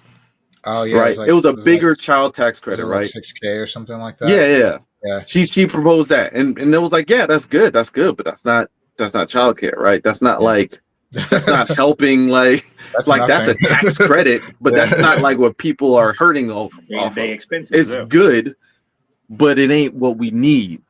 Now Trump, on the other hand, proposed none of this, but he did say your problem is them, and I'm going to fix that. And then, of course, she's a black woman. So there's that. Yeah. Anyway. Well, here we are, fellas. Another Donald Trump presidency. We'll see how this one goes. We survived the last one. I think we'll see it through. I don't know, man. And I think most Americans can appreciate directly telling me what's going to change in my life, right? Like Frank said, people can appreciate things that are right in front of their face. All right. And with us, with people having to work every day, and a lot of times you don't have time to pay attention, right? Like, no, you don't have time to appreciate the things that are right in front of your face. And when Trump starts talking about housing and food, and those are things that are quantifiable that we see every day, so and plus I think this just all boils down to, I think people were over Trump. I think people, they didn't like him, they didn't trust him, right? Like, but you lost the big disarray of the Democratic Party. There was no other option at this point. It's like we don't really know if what Kamala is saying is real, because up till now it wasn't her presidency. You know what I mean? Like, so we don't even know if what she's saying is real. Do you think that, like, if you think Biden should have stayed? No, he couldn't have. And that's the scary part, is because, like, we don't know exactly when this whole medical thing happened. I still think he had a stroke or something like that, because his motor function seemed really off, and he just seemed like he couldn't move. And I still think it was something physical, like something dire, like a stroke or just something like that. I seen my grandmother having a stroke back in the day, man. That's some scary shit, man. A stroke is scary. Your face can go numb. You can lose sensories in your arms and your legs, and it begs the question of, well, who was doing Joe Biden's job after? First of all, when did this thing occur? Whatever happened with him, medical scare, Alzheimer's, whatever it is, when did this happen? And with that point in mind, who was doing Biden's job up till the point where they had the debate, when it became apparent that something was wrong with Joe Biden? You know what I mean? Like, who was the person pulling the strings? I think that led to a lot of mistrust of the Democrats. But like, I personally think Biden was doing most the things.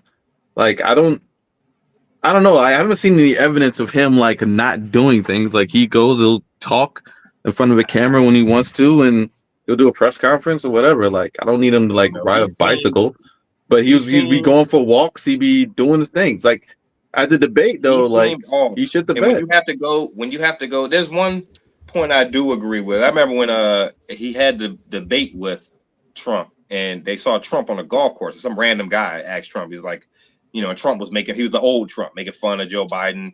He's like, well, you have to be strong as the president of the United States. You know, when you go to meet Kim Jong-un, and you have to be portrayed as a strong leader. He can't see any weakness in you. And I kind of agree with that, right? Like, if I'm going to talk to a leader of another country, I have to portray strength, right? It's like that old saying, who was the president who had polio? Was that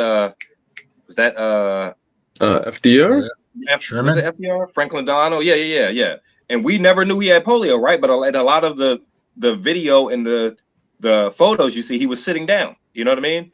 And like, they didn't disclose to the public that he had polio because they didn't want him to be seen as weak. Now, of course, obviously this is back in 1940s and shit, so it's a different time and day and age. But I think some of that lends itself into it. It's like, whenever this happened, didn't he get elected 4 times? FDR ran four terms. Yeah, did he? Yeah, damn, that's crazy. They had to put That's where they set the two term limit. Yeah. Afterwards. You know why? Motherfuckers giving people shit they need it. Yeah, true that. Yep. Mm-hmm. He started a bunch of programs after World War II. Yeah. Social Security, right? That was him, right? Yeah. Social Security Administration was him. Yep. You do well by the country, the New Deal. New Deal. That was him too. Yeah. Yeah, I mean, I think whatever happened with Biden, I think that kind of sealed the Democrats' fate, you know. And as soon as Donald Trump and his team smelled that, it was like blood in the water. It's like, we got him. I don't have to worry about it. And you know, we're totally discounting Trump's assassination attempt. That kind of got blown off. Do you think the assassination attempt led him to have any more? I don't think so. Honestly, I don't, because he didn't get any bump from that. Now, like, he didn't get that. Is that weird? No, because people hate Trump, man. He was an asshole. I don't think it added anything to his campaign. I think people, for the most part, kind of forgot about it. You know. Yeah, but the Republicans try to hype it up. That's so crazy. It's crazy, is it? People forgot about that shit. Like, damn, he only got his head blown off in like July, right? Was that July? And that's what makes me think that, like, if people saw Trump as like somebody who was good, or somebody who would do good things for them, then they would be like upset like the MAGA people are. Right, but like most of America didn't give a fuck because most of America don't like Trump. The reason he won was because this nigga just said, like, he gave people the reasons. Like, he was like, look, I'll do this shit. I'll fix the problem. That's all it took. That's what he said verbatim. I'll do this shit. You know I'll do this shit. I'll fix the problem. It's those brown people over there. Yeah. See those? It's them. Those guys are eating cats and dogs. The Haitians. They're the problem. I'll get rid of them. They're legal. It doesn't matter. They're not really legal. We'll undo that rule. Yeah. And people were just like, I don't know, man. Like, also, hey, there's another thing I gotta say. I've said this before, I know, but y'all stand. Charisma is a goddamn superpower. Okay, it sure is. It is 100%. It's a fucking mutant ability. Okay, it's a superpower. Obama has it. Look at Dwayne Johnson, bro. Hitler had it. Trump has it. Yeah.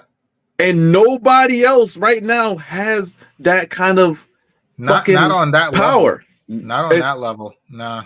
It's weird, man. People project what they want onto Trump. Like, D, the fact that you said, wouldn't you rather have a guy who tells you they're racist to your face? That shit, you're under fucking mind control, because that's a fucking wild thing to say. Fucking Trump has you hitting the charisma mind lock. I think it's more dangerous. Crazy.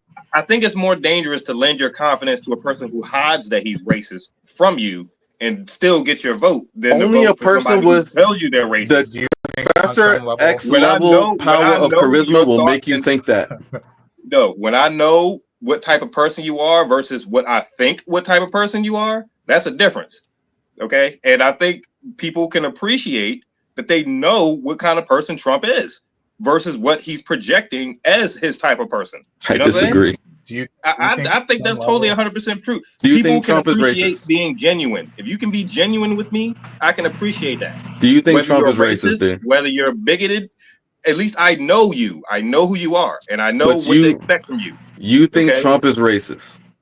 100%, yes. And you think that it's okay for a racist to be president? At least he can tell me that. I can appreciate the fact that he'll look me in my face and say something racist and own it, versus telling me what I want to hear in my face and saying something racist behind my back. Look, I can okay. appreciate you. Before we go back down that path, all I really wanted to say was fucking charisma is a goddamn superpower. It is. Right? And and people project what they want to onto Trump. He will go up and he will ramble and he'll say ridiculous things and he'll say racist shit and people will be like, he doesn't really mean it. hey, look at Dwayne Johnson, man. I'm sorry, I love Dwayne, but he's a bad actor. Dwayne Johnson's never really been a good actor. But he's charismatic, isn't he? He's charismatic as fuck, and has led to him being one of the most well-paid, respected actors in Hollywood. You know what I mean? Yes, absolutely. Yeah, if he ran for president, Nixon was fucking charismatic, man. Mm-hmm. Nixon was the goddamn devil, man, but he was charismatic as shit. Like, so I feel like that's one of the things that Democrats don't really have right now. You're right. We don't have. In a Biden was not charismatic when he won. Charisma is everything. Yeah, when Biden won, it was just because Trump was so fucking bad. Trump. It was a vote against Trump for the most part. It was like we need fucking somebody. Like we need somebody. Bernie else is charismatic. Yes, he is. Bernie Sanders is charismatic. However, and the DNC, he's just too goddamn left. Exactly. So the powers that be were like, nope, we're not doing this. Y'all can't tell me. Y'all will never be able to tell me that, like, in our timeline, we have a few pivotal points, and the DNC trashing Bernie was one of those turning points. Right? It was Harambe was a timeline turning point, and the DNC trashing Bernie. Timeline turning point, man. Did y'all hear about the squirrel that they killed? I heard something about a squirrel, and it was like a special squirrel that it was like for charity or something. Yeah, man, it's fucking crazy. Anyway, just you said Harambe, it just reminded me of this squirrel. But yeah, he was too left. Like he's very charismatic though. Like he came out like right after Kamala lost, and he was like, "Yeah, the Democrats, fucking, abandoned working class people." He just said that shit straight up, and the fucking, Nancy Pelosi had to come out and was like, "That was uncalled for." She was like, "I respect him, but that was uncalled for." He fucking pissed her off, and he just said the shit, man. He was like, "Yeah, man, like, look, I was trying to tell y'all, people need this. They need healthcare. They need higher wages. That's what Bernie said too. I was trying to tell y'all this shit. I'm trying to tell y'all this shit, and then like they're just like, "Hey, man, don't rub it in. Fuck." Oh shit! Fucking timelines, man. So yeah, we need a charisma, man. We need somebody in the Democratic Party. I don't know anybody right now. A public space such as, I mean, there'll be somebody who will pop up and next election cycle, and we won't know who they are, and they'll be there. It's some senator or somebody who's. But you're right, charisma is everything, man. Like, how can you get the most people on your side, right? And charisma is one of those great things that just, as a politician, 100%, everything charisma is very important. It's extremely important. You need people to like you. You need this, and you need to have the ability to convince them, to put that energy out there, to convince them to listen to what you're saying, and like that what you're saying makes sense. And be funny. Be funny, be affable, be charismatic. Like it's definitely a superpower. But listening to Kamala talk, I thought she was charismatic. I don't think she was like a dull. She wasn't a dullard or anything like that. She's not on Trump's level of charismatic though. No. She's like a good debater. She's good at heated, like she's good at heated things, right? It's because she keeps her calm. Fast, she's fast, right? It's because she also keeps her calm, mm-hmm. and calm doesn't necessarily put her score very high on the charismatic scale. Yeah. Yeah. Like Trump, to your point, Trump is outlandish as fuck, right? Like he'll say whatever the fuck, and that shit. God, I hate this guy so much. Like he says some hateful shit, but sometimes you're like, damn, that was fucking funny.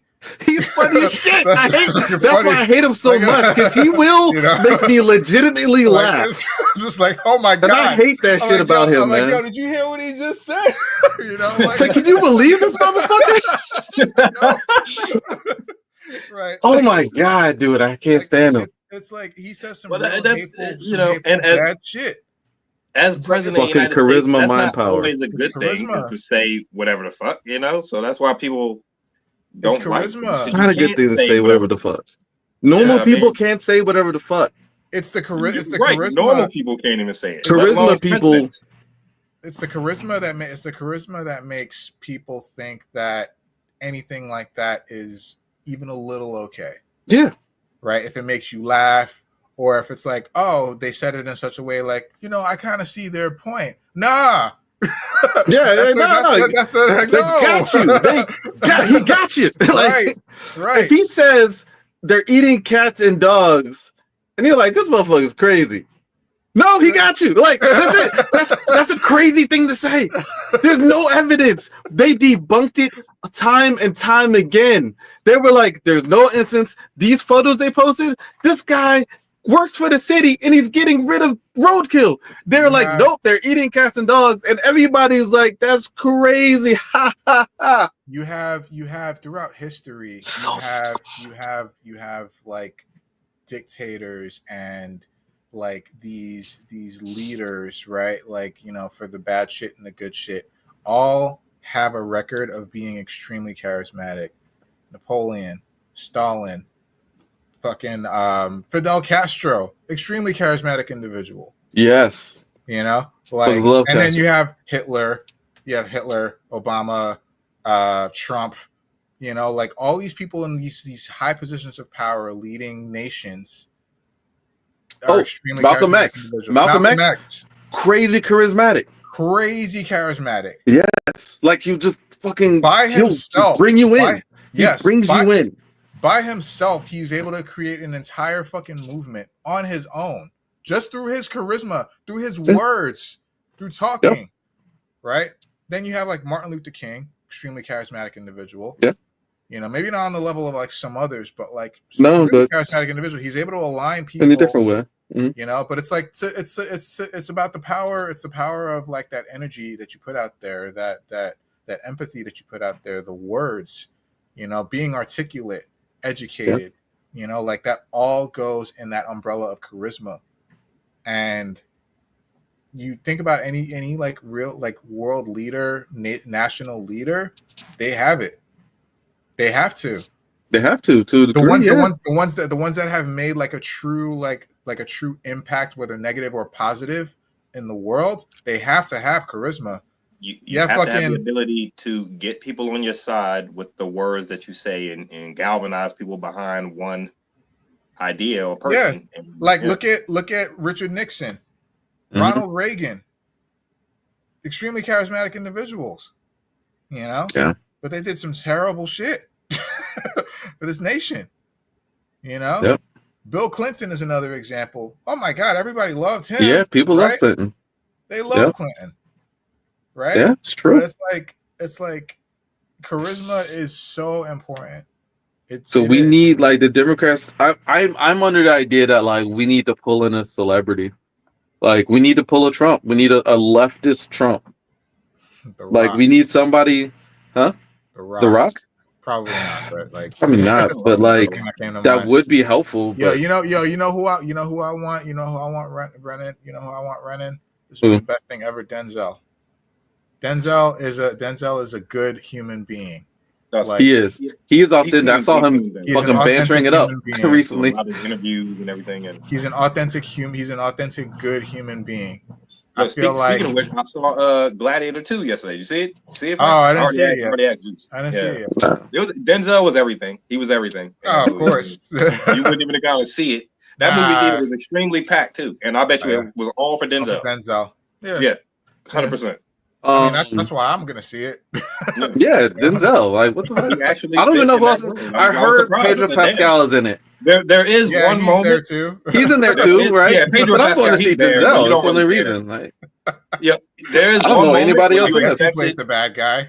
look, you expected Denzel to say, my nigga, or motherfucker, something. You know what I mean?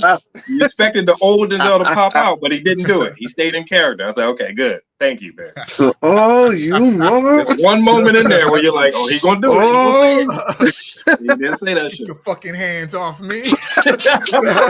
Yeah, Jamie Get your Foxx. fucking hands off me, Aurelius. Don't fucking touch me, Aurelius. Hands off me. Maximus, get your bro. fucking hands off me. And it's weird Like, too I don't give a because fuck who you are, Maximus. he, Get your he's fucking still hands off me. Denzel, but he's still Denzel, but he's just in ancient Rome. Yeah. But he's still Denzel. You know what I'm Still saying? in there. Like, He's Because that's allowed. why they brought him in. 'Cause they were like, allowed. look, we got to tell the story, but nobody's going to give a fuck. We got to make sure we got to work somebody get around Denzel in here. And we got to work around Denzel. We got to work around him. He's here. Let's just take the gift. Yeah. Shoot around this motherfucker. It was all right though. You know, as you can expect, coming out 20 some odd years later, is nowhere near the original. The original is way better. You know what I'm saying? Like, I need to rewatch the original again. I can imagine. Yeah. I mean, the original was just everything. So, what about Shaq? Probably too many scandals. Shaq, I don't know, man. Shaq, like, I feel like Shaq is like. I feel like I Shaq think he's got that personality. Yeah, I think he's got the personality. Like he's got charisma, but it's so subdued. And I feel like to him everything is a joke, right? He'll just be puzzled the entire time. Also, he was like not. To me. Yeah, he doesn't give a fuck. He's too. I don't know. Yeah, that's the thing, man. Like, we need somebody who actually gives a fuck. And Jon Stewart, for the Daily Show. That's not a bad choice. He actually cares, like, in his personal life. He actually gives a fuck about, like, politics and, like, people. But, like, I don't know, man. It's like, who's like will be an authentic leftist person, or at least a Democrat. Denzel, dog. Denzel, 100%. But Denzel, I think Denzel is going to be like Bernie Sanders, though. He's too real. Like, he is straight up, like with everything he says. And the DNC that's exactly what we need. Like that. No, they won't. That's what I mean. We do need that, but the DNC will never take someone that is that truthful on their side. You know, like they won't take anybody like that. I mean, look at Bernie again. You know, like they just won't have it. Man, but remember the fucking the RNC, the Republicans didn't want Trump. This motherfucker just happened to win because he ran against Hillary. Right. But they didn't want him. But like, if we could just but they didn't want a woman more. Hillary was authentically bad though. Yeah, she was bad. She was like specifically bad. About charisma, I don't think Hillary had it. No, she didn't have it. She didn't have it. She like her campaign was basically because she was a woman for the most part. Just on surface level, I mean, regardless of woman status. Also, we were tired of Clintons. Kamala 10 times over Hillary. Yeah, Kamala seems more real, more genuine. Yeah, you know? Of course. And it's not just because she's black. No, that should have been cool. I just, man, another timeline pivot, man. Nah, hey, the black versus white thing doesn't always work because I'd rather have the white Steve Rogers than the white Captain America than the black one because the black one don't even have serum. You know what I mean? So it's not a direct apples to apples comparison. You know what I'm saying? Like I don't always take a guy just because he's black. What you said. I know exactly what you're saying. I don't know what y'all talking about. Man. Serum makes no fucking sense. Look, hey, how about we got a bunch of B Raiders running around with serum ain't doing shit? How about that? How about none of these serum having Bamas? Who? Hey, nobody ever said Sam was heroic and brave. None of these serum having Bamas out here holding the shield, man. How about that? Yeah. It's a bunch of serum having motherfuckers. They ain't got no shit. Is respecting the choice that his best friend made to give Sam the shield. As he should, because he wasn't ready. That's all I'm saying. He just wasn't ready. All right, segue. 100% ready. Let's do this, man. Yeah. Let's go. Yeah, but wrap up the Trump. I guess we just gotta brace and see where everything goes, and just hope for the best as a country, right? Because we're all in it for the long haul now. We got 4 years. Project 2025 is implemented. Let's say 30%. We're gonna see some dramatic changes in this country, and they're not gonna be good. It's gonna be some revolutionary, conservative shit. Like we thought the fucking 90s were weird with the fucking satanic panic and all this kind of shit. Like there will be no more porn. There will be no more porn. Porn's gone. Gone. Don't like I mean it'll be underground. He said don't do this. What? He said don't do this. I'm saying porn's gone. Don't do this. It's one of the joys of being an American, man. You know? Gone. Porn, man. Contraceptives. Yes. Gone. Like y'all trying not to get pregnant, but y'all fucking no. This man abortion, no. This man appointed RFK Jr. in charge of healthcare. Oh, that means women's rights. That means women's rights and women's health rights gone. Gone. Out the so 30%, man. 30%. Doesn't believe in abortion. Doesn't believe in contraceptives, and he condones rape apparently. Yeah. That's not even talk about goddamn fucking Supreme Court picks. Like Clarence. Like we're gonna have like all the old ones are gonna retire, and he's just gonna throw in new, fresh Nazis. The new, fresh racists.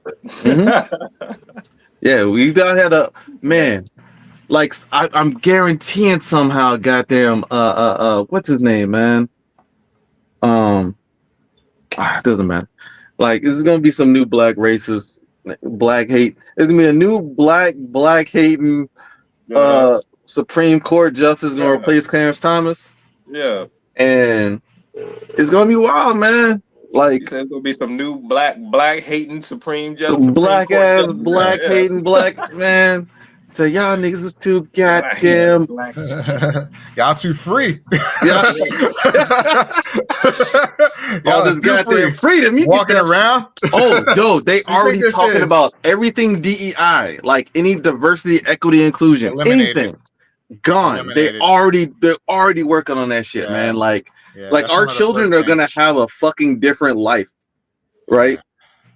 Like there will be no. I don't know, man. I'm trying not to be doomer, but like the fucking lines are being drawn. They're putting the fucking walls back up. Right? Like if you had a recourse for dealing with racism, if someone was racist to you and you had a recourse for dealing with it, they're dismantling the recourse. Like you won't be able to take that shit to fucking court. It won't be a problem anymore. Right? You'll be by stopping them being racist, you'll be impinging on their freedom to be racist. Mm-hmm. So that's going to be a thing now. Freedom of speech, God forbid you infringe on their comfort, to be racist towards you. Then that's something that could be brought up against you too. Yeah, man. Yep. Because white comfort is. Oh, dude. The shit they were talking about going against HBCUs because they shouldn't be like, even though the reason they're created was because black people weren't allowed to go to white schools. Now it's going to be turned. Exactly. But they're like, the crazy shit is like these politicians are proposing like rules and laws and anything LGBTQ, like the whole trans thing, man, like the fucking bathrooms. Oh my God, dude. Anyway, try not to be doomer. Yeah, it's gonna be rough, dude. Doomer. I mean, I remember when the first term. Now, obviously, every term is different. That's 8 years ago. But he didn't have this apparatus. I know everybody was doomer then, and we made it through. We made it through as a country, and we things are different now, though. Things are different. It is different. He's got the machine behind him now. He was pushing against the machine. Now the machine, he fired them and he replaced them with the loyalists. Even and like you said, I think even the Republicans were like they didn't want him. Everybody was shocked that he won that first time. You know what I mean? So I think they kind of just fell into it and let things play out. Now they're going into it with a dedicated plan. With action. This is what we are going to do. You know what I'm saying? So I don't know. Prison Industrial Complex is about to get a fucking like adrenaline boost. You're kicking the pants. And shit. No. Anyway, I don't think that ever slowed down. It's too much money to be made. Yeah. Anyway. Yep. All right, fellas. Well, y'all want to go jump to Brave New World? Even though I'm not really excited. I'm not really excited for it. I will say this much, man. Going to the movies last night. Oh no! Looks going to the movies last night. I was encouraged, man. I was encouraged. Like Friday night, the parking lot was packed. I mean, and it wasn't just because of Gladiator 2. That was a big part because everybody knows Denzel's in it. But also, Wicked came out, and I want to see Wicked too. I do want to see that too. Wicked was the moneymaker. I think the excitement for movies was back, right? Like I hadn't seen the movie theater that packed in a long time, man. I mean, this isn't Marvel days we're talking about. Like, I mean, I don't think I've seen the movie theater that packed in maybe years, you know? I mean, there was just a lot of people in there. Even the theater I was in, I went to see Gladiator 2. I mean, it was damn near sold out. I mean, you had a few seats here and there, but there was a lot of people in the theater, you know? I mean, COVID's over. If they have the prices normalized or the prices aren't too high, then like people are gonna still go, and people will even go if the prices are high. Like this is how people get out, right? Like there's no more COVID. Life, there's no more reason to stay inside. It's a good date night, you know, good night out with your friends. I saw people in there carrying Maximus's helmet from the first movie. His helmet that he took off. I am Maximus Decimus Meridius. You know. Wait, yeah, like, people walking around with the prop helmet. Yeah, like what the hell? Did they win it? I don't think so. Brought it from home. I don't know where they got it from. I mean, they were out there discussing the lore of the first movie. Nice. You know what I mean?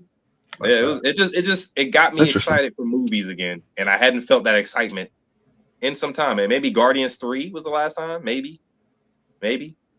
So yeah, man, it was cool. It's cool seeing it. Hopefully, we'll see that for Captain America: Brave New World. We will. I doubt it. I'm going in my. I don't think if I had to sit down with people gonna come out the zone with their cap shield, man, with the Captain America shield. Maybe, but I don't think because nobody. Captain America has a Captain America shield. My shield is staying right here. I forgot you do have one. This is the problem with Disney and Marvel right now is you set up a lot of things post Endgame that you just never followed up on, right? Like Shang-Chi, where's his next movie? That movie was fairly decent. I did not really good. hate Shang-Chi. Yeah, that was good. No, they're working on it. So they're working on it. Where's the follow-up? Where's the follow-up? You don't think they're working on it? They're not? No. What? Why? I know people didn't like the Eternals, but I like the Eternals. Where's the follow-up of that? They're not doing anything with the Eternals either. The actor who and it's like it feels like they're just abandoning. Remember, the end of Doctor Strange, Professor X rolls out. Now maybe they still are going to do something with it, but where is it? Where's the fervor and the excitement that you tried to create with these other movies? You're just abandoning all that to go in a totally. Wait, what's Simu doing? What's he doing? Wait, what? Who's that? The actor from Shang-Chi. Oh yeah, so he announced that there's nothing in development right now for Shang-Chi 2. Like at all. Like he said, they have. What are they rolling in? Are they rolling him into? He's in the MCU. They're bringing him in to do something, right? He's gonna pop up. What would that be? I mean, like I know they said that originally they wanted him to be like a part of the new Avengers. Yeah, but they still got a whole lot of movies to get through before they reintroduce him. And that's Disney and Marvel's problem. They're shooting. Like there's a whole lot of movies. Like I don't know, fellas. Like honestly, I think the age of like excitement for these movies and the way that it was kind of like lightning in a bottle, but it was sustained for a while. But I think the excitement and the way they're distributing these movies now, I think that age is over. I think people are just it's oversaturated, especially because of the TV shows, and I think like people just don't care anymore.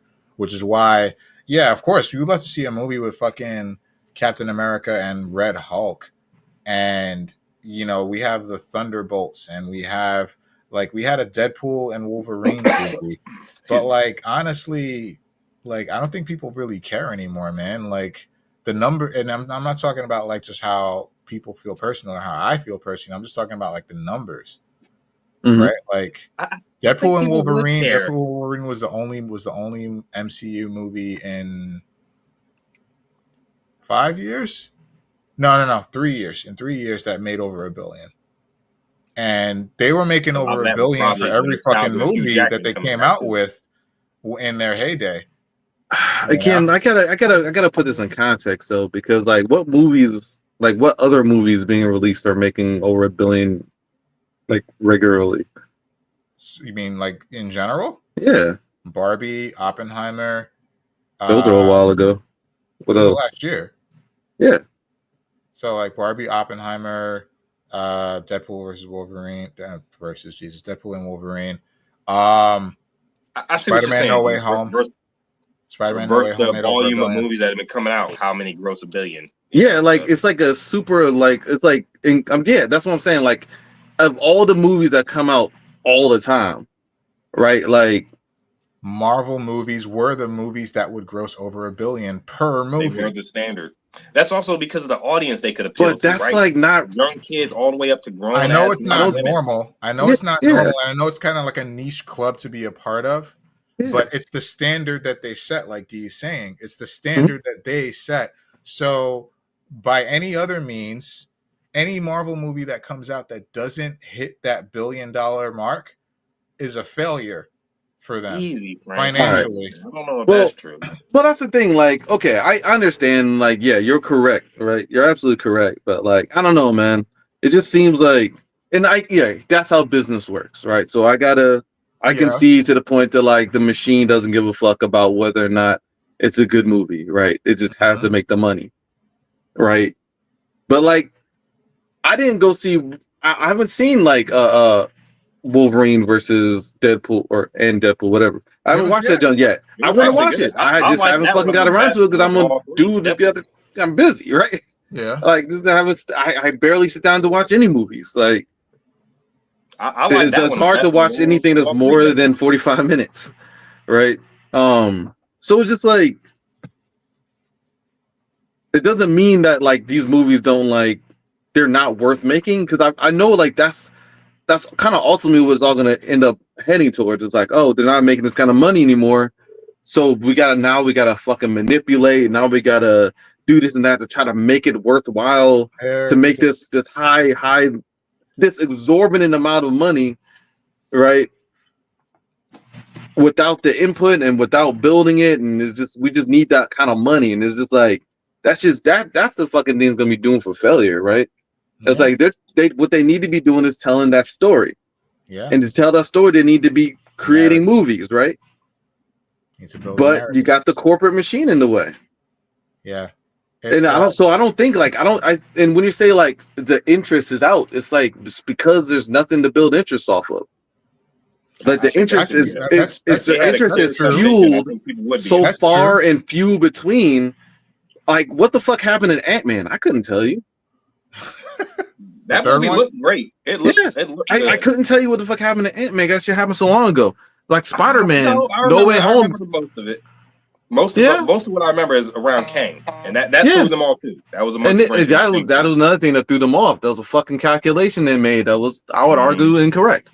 But like, I feel like they're like, it's gonna hard to be building interest, when you don't have anything to build interest off of, right? I think they're trying to like, if like the argument is like, yo, maybe we forgo the TV shows to invest in the movies.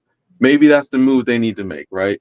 I mean, that's both. That's where they were the most successful, straight up. Yeah. They gave the TV shows a shot, and the TV shows were fine, I guess. But the TV shows are also expensive. I did watch Secret Wars, the fucking Nick Fury jump. Secret Invasion, yeah. That shit was cool. I fucks with it.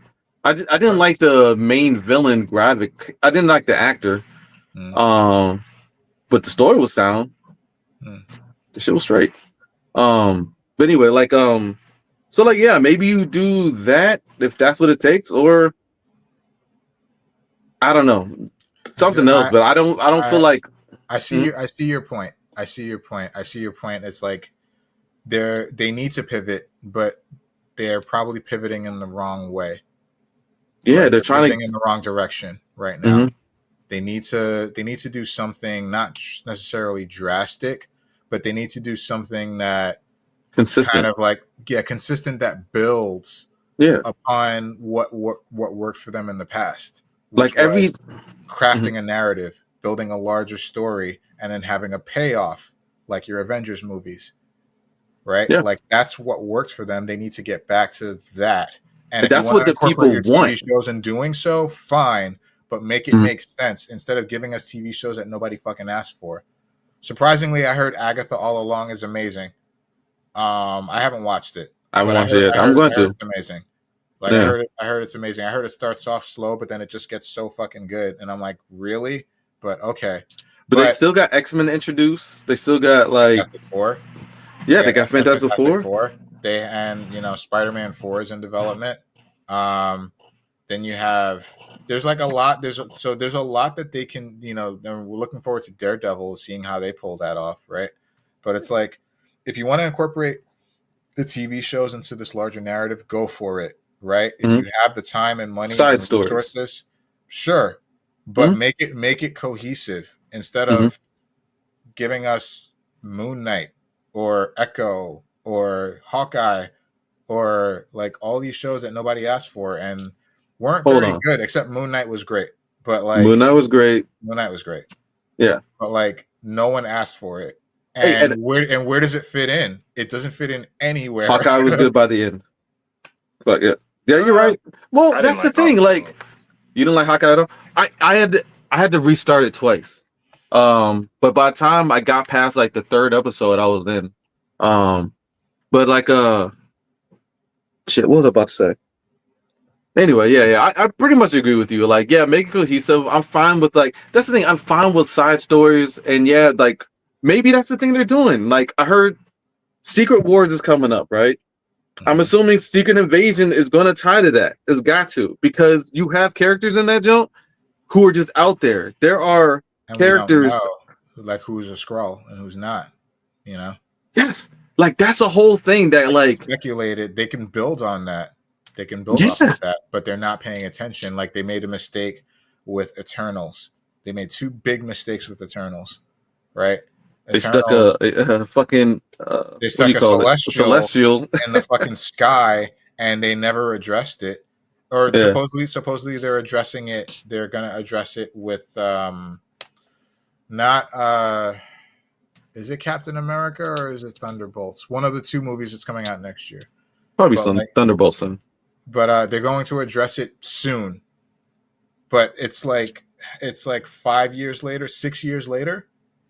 Eternals came out like what? It came out like 2021. They should have addressed it in which came out first, Shang-Chi or Eternals? I'm not sure. There was a movie that came out after Eternals where Shang-Chi they just came out after. Didn't reference it at all. There was nothing about. And the second biggest mistake they made with Eternals is that they had Blade in the Eternals at the very end, the post-credit scene, but you only heard his voice. With Black Knight. Talking with Black Knight, right? You only heard his voice, and then they're like, "We're gonna make a Blade movie now. That was our plan all along." Okay, you got something cooking there, and then Blade's falling apart, right? That movie's doesn't fucking exist. It's never gonna happen. That is so weird. Like, I don't understand that shit. Like, that's the shit I'm talking about, right? Like, I don't know what the fuck they're like. What is that? What is hyping the movie up and not knowing the fuck you're doing? Is this the way Hollywood has always worked, or is this fucking CEOs fucking putting their fucking fingers in too much shit with too many opinions? Nah, so it's a mixture of things. Specifically with Blade, it's a mixture of things, right? There's a mixture of things going wrong, but it is going wrong behind the scenes, right? Like they've gone through, I think, 6 directors. No lie, they've gone through 6 different directors. What does that mean? They currently don't have a director because it's like creative differences, schedule conflicts, shit like that. But they've also gone through a ridiculous amount of script writers, right? Like head writers, and who have left because I think it's Marvel Studios who is trying to take all the control, and a lot of people don't. That's the problem. That the studio usually is the biggest. It's the biggest factor that comes into play that ruins a lot of any kind of creativity that can be brought forth. So you got all this bumping heads of with the actors and with the fucking and the studios and the actors and the studios and the writers, right? So and the producers. So you got all these fucking heads bobble around. Like and they should stick with the original crew that they fucking agreed to. I think it's more nuanced than that though, because it usually comes down to either the money or just like you said, just simply people not agreeing, people butting heads, right? And ego is a hell of a thing. Corporate bullshit. Ego's a hell of a fucking thing. It makes you wonder how they ever got all these movies out, pre-Endgame. Like, how did these movies ever get made with all these? Because they didn't have to fucking hit $1 billion windfall as a return that would only matter. And because it seems thematic with this episode, right, that we're recording, but focus.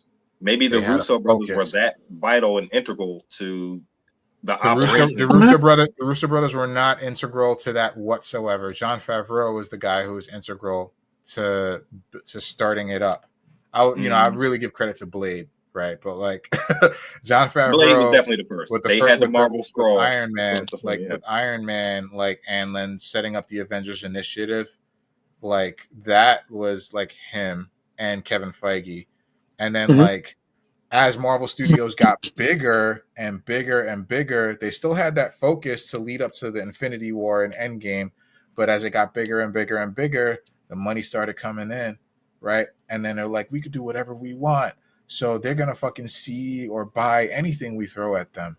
And so but they were coming out with movies year after year, months after months. And it's three movies per year. How did you ever get through all this if you can't get one movie? Because they had a focus. Because they had focus. They had a narrative. They don't have that anymore. I think you're right. I think it leads to a lack of focus. And I think like all these seeds that you're dropping in these movies, there's no commonality. There's no payoff from one movie to the next, right? Like we see Spider-Man Far From Home or No Way Home, right? And Daredevil catches a rock that's thrown through the window. And remember that moment you were excited. Holy shit, that's Daredevil, man. He's in Spider-Man. I want to see a team up. They've done that. They've done that. But they did that. They've been doing this. They did it with Doctor Strange. They did it with. I'm not going to spoil Deadpool for Juice, but like they did it with Deadpool. It tempers your expectations for any upcoming project. It's like even if you plant a seed for a new idea in Captain America: Brave New World, what should I care? Because they are doing the Daredevil movie. No, TV show or TV show. They are doing that. Yeah, Born Again. Yeah. I guess I'll believe it when I see it. But maybe, like Frank said, they should go back to movies. Because that's your bread. But that's the thing, like, so in a way, like, I don't know, maybe they're doing what we're asking for, but like maybe not fast enough. I think maybe that's what it is. That's their own fault, right? Because they were pushing out like all of these movies, like again, 2-3 movies per year, right? Like I remember there was like 2016? We had like Iron Man 3, Civil War, and like I don't know, I forget, it's Captain Marvel maybe. I don't know, I don't remember, but like but we had like 2-3 movies per year. We were used to that, and not only that, but it had cohesion. It had a gel that brought it all together, right? It was like it was like a fucking TV show. It was like we didn't know until the end. What do you mean we didn't know until the end? We saw characters. We knew as soon as we saw the post-credit scene in the first Avengers what they we knew it was a thing. We knew it was something, but like that could have meant anything. We didn't know how well everything was going to fit together. The second we saw Thanos, we knew exactly what the payoff was going to be. When did Thanos pop up? In the first Avengers movie. Thanos didn't pop up in the first. Thanos? He did. That's probably when they showed him. In the post-credits. In the post-credits of the first Avengers. We didn't see his face. Yes, we did. Really? He came in and he got the gauntlet. Put his hand in the gauntlet. Said, "Oh, you got to do it." No. That was Guardians of the Galaxy 1. Was it? We're talking about the first Avengers movie. I remember there being a fucking portal and a dark shaded figure, and I don't remember seeing his fucking face. There was a dark shaded figure in a cloak talking to someone that was sitting on a throne on top of like a mountain or a rock or something like that. and he's saying about Earth's mightiest hero. He was talking about Earth's mightiest heroes, and then maybe I just didn't register that as Thanos at the time, so I didn't like. That was 100% him. He got up, got up, he turned his face, and you saw Thanos clear as day. You saw, and as soon as you saw him, so the nutbag chin. You immediately knew, like, oh shit, they're gonna fucking do the Infinity Saga. I remember this is gonna be the fucking payoff. I agree with you. We didn't know like how well everything was gonna fit together until the end. So like in hindsight, this 2020. Yeah. Like even at that point, we left the movie theater like, whoa, what the fuck are they gonna do next? And we didn't fucking know what they did next. Like, you know what they did next? You know, I don't remember. Like, I don't remember. Like, but you mean Phase 2? Yeah. Like, what did they do next? And then like. Then they did a whole bunch of shit then. And it was like, whoa, what the fuck is all this about? No. Phase 2 is not a mess. My mistake. Phase 2 is not a mess. Phase 2 was one of the best phases yet. Like not a mess. Like, what's next? Like, I'm just like, what happened after Avengers 1 ended? Winter Soldier. Okay, so that was a whole nother fucking thing. But we also we saw Thor 2. And then which is fucking off the walls. Yeah. Hey, Winter Soldier, introduction of Sam Wilson. Juice's favorite superhero, you know. It's not even my favorite. We also had an introduction of Winter Soldier. Like Winter Soldier, like they went there, and this was where the Usos first came in. You know, and all this is like before fucking Civil War happened, right? And also at the same time, which was fucking completely unrelated. Disney is cooking in itself because all. So it's just like just things that are happening. Like there's a in lot hindsight, we're like, of course. No. So this is also where they started developing the phases, the phase structure. The structure. That's where they started developing it. They have like the D23 Expo, where they were like, we're gonna release more Marvel movies in phases because we have a plan. Phase 2 will feature the Winter Soldier, Thor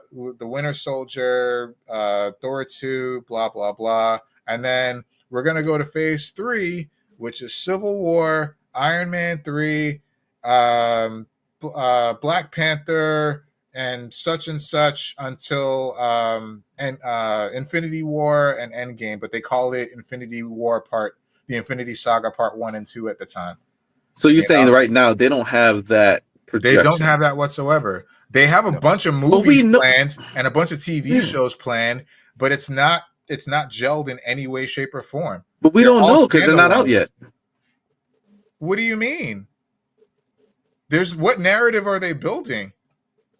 Do you know what movie has a narrative? Multiverse, definitely. Multiverse is over. They're not doing that anymore.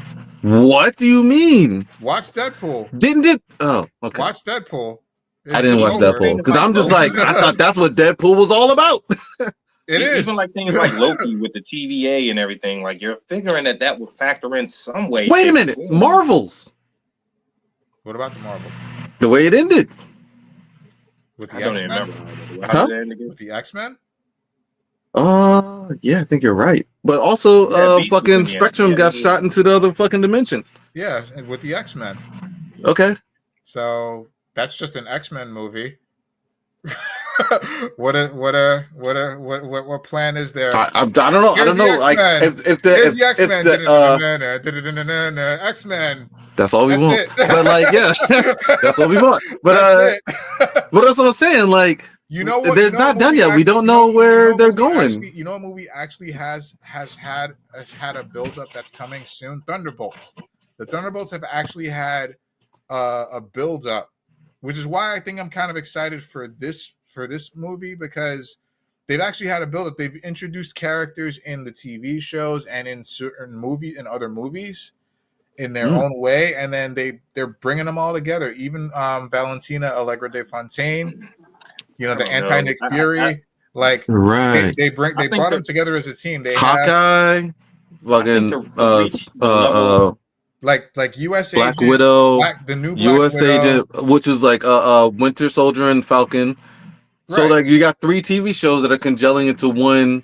And like you have Ghost from Ant-Man 2. Ant-Man's right, Ghost. You have Ghost from Ant-Man 2. Your Taskmaster from Black Widow, and so is Yelena's from Black Widow as well. See, that's some deep diving though. To reach the level that they were at, you need easily recognizable names, characters, and faces, and like. Well, the Thunderbolts have been around for maybe a it's while. Like one of you guys said it earlier, like lightning in a bottle, just sustain lightning in a bottle is like you need characters that kids and adults will recognize off the top. And a lot of these Thunderbolts guys, nobody's gonna know them. You know what I mean? Nobody don't care. So the average movie goer. So we want to go see Spider-Man and Iron Man and Batman and all the DC or I don't believe that. Right? You're right, but I don't think Marvel is concerned with that anymore, because maybe at a certain point in time, of course, they wanted to get as much of an audience as they could, but now they fucking print money. They put out average ass movies and TV shows, and people are still watching them just because of their legacy. I'm still watching. I think they're hurting from this lack of sales from. I mean, they were grossing billions of dollars per movie per movie. If you average every 2 movies how much money they grossed, I mean, it was over $1 billion. You might not hit $1 billion, but it might be 788 million. You know what I mean? So like, it was a lot of money, and I think they're missing it, man. I think they're like. I just don't think they have a clear-cut vision of what they want to do. They don't have. Well, wait a minute, but like we just talked about a clear-cut vision. You think they introduced all these characters? Just one example for the Thunderbolts. That's it, and that's why I'm excited. What do you mean one example? Maybe no. I'm talking about the movie itself is a build-up. It's almost like an Avengers film in its own right. You've had all these characters introduced in different properties, and you bring them together in this one movie as a team, right? Yes. Like, what if they're doing it twice? That's why I'm excited to see the Thunderbolts, because I'm like, yo, wait a minute, no, it's not. It's not of this. It's not just one. It's 2. It's 2. Because Marvel's was a whole fucking. That was a conglomeration of movies, TV show that they brought into a movie. Yes, you're right. And arguably. Also, fucking Doctor Strange from 50 years ago, with fucking Witch and Scarlet Witch and Doctor Strange and all those other people fucking mixed into that shit. I forgot. It's been so long time since I watched it. Fucking Chavez and Mission America Chavez, yeah. So like they're working. I think they're working the thing, man. I think it's just too far and few between. I think it's just taking so long that people are panicking. But they are doing the thing. I think Doctor Strange 2 is a bit of a reach, because Doctor Strange 2, all of those characters are one-offs. Nope, because that shit definitely tapped into the What If series as well. I don't know, man. Those are all one-off. Because yes, Captain Marvel, Peggy Carter, Captain America. Sorry, Captain Carter, whatever you want to call her. Mm-hmm. Yeah, she tied into What If. Who else was it? Black Bolt technically tied into the Eternals TV show that they tried to launch, but that didn't work out. I didn't even bother watching that. Inhumans, that didn't work out. But like, no. With the dude from Game of Thrones. What I'm saying, I think Doctor Strange is a bit of a reach, because all of those characters, except for Doctor Strange and Scarlet Witch, were one-offs. We're never going to see them again, and that's also a part of Marvel's problem. They are throwing characters away that have a lot more narrative potential. We're going to see Chavez again. No, we're not. We are not going to see her again. You don't think so? Nope. I guess she's not that huge of a character. They're throwing away characters that have narrative potential. Yeah, they are. If you need somebody to punch a hole in the multiverse, I think she's going to pop up again. I don't think the multiverse is done. It's 100% over. It's done, man. I'll watch it. I don't want spoilers. I don't know. I'll watch it. They brought back. I know Frank is. I can't imagine the multiverse is over. They brought back Wolverine after Logan, and anything's possible. All they got to do is write a quick line of why. It's not over, and then it's not over. You saw Deadpool and Wolverine. I'm not spoiling anything by saying this, but I'm just saying I highly doubt we're gonna see Wolverine again. That Wolverine, Hugh Jackman, Wolverine ever again. I think so too, yeah. And it's sad because they didn't need to do Deadpool and Wolverine. I thought Logan was a perfect send off for his character, man. I mean, it cheapens it. It's like bringing back Robert Downey Jr. You know why they brought him in? You know why they brought him back? The fact that $1 billion.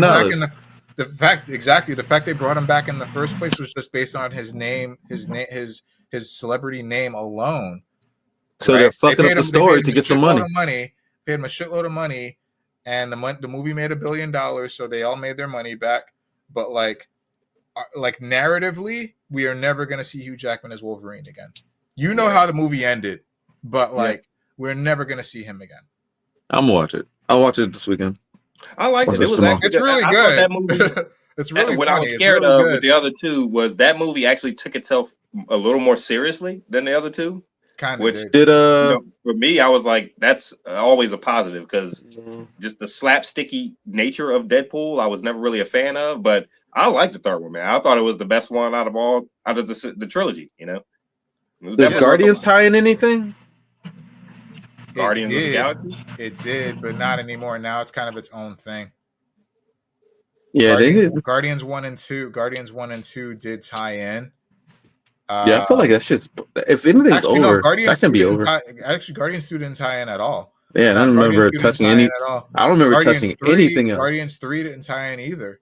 Guardians 2 and 3 were their own thing. Yeah, it was. Guardians. If they don't have a space threat out there like the fucking. Guardians 2 kind of tied in just from a reference standpoint. He was referencing what happened in Guardians 2 and other movies, but it didn't really. The story didn't tie in. The space aspect did tie into Marvels, but that's not really Guardians. So anyway, because they had space, they were fighting the fucking.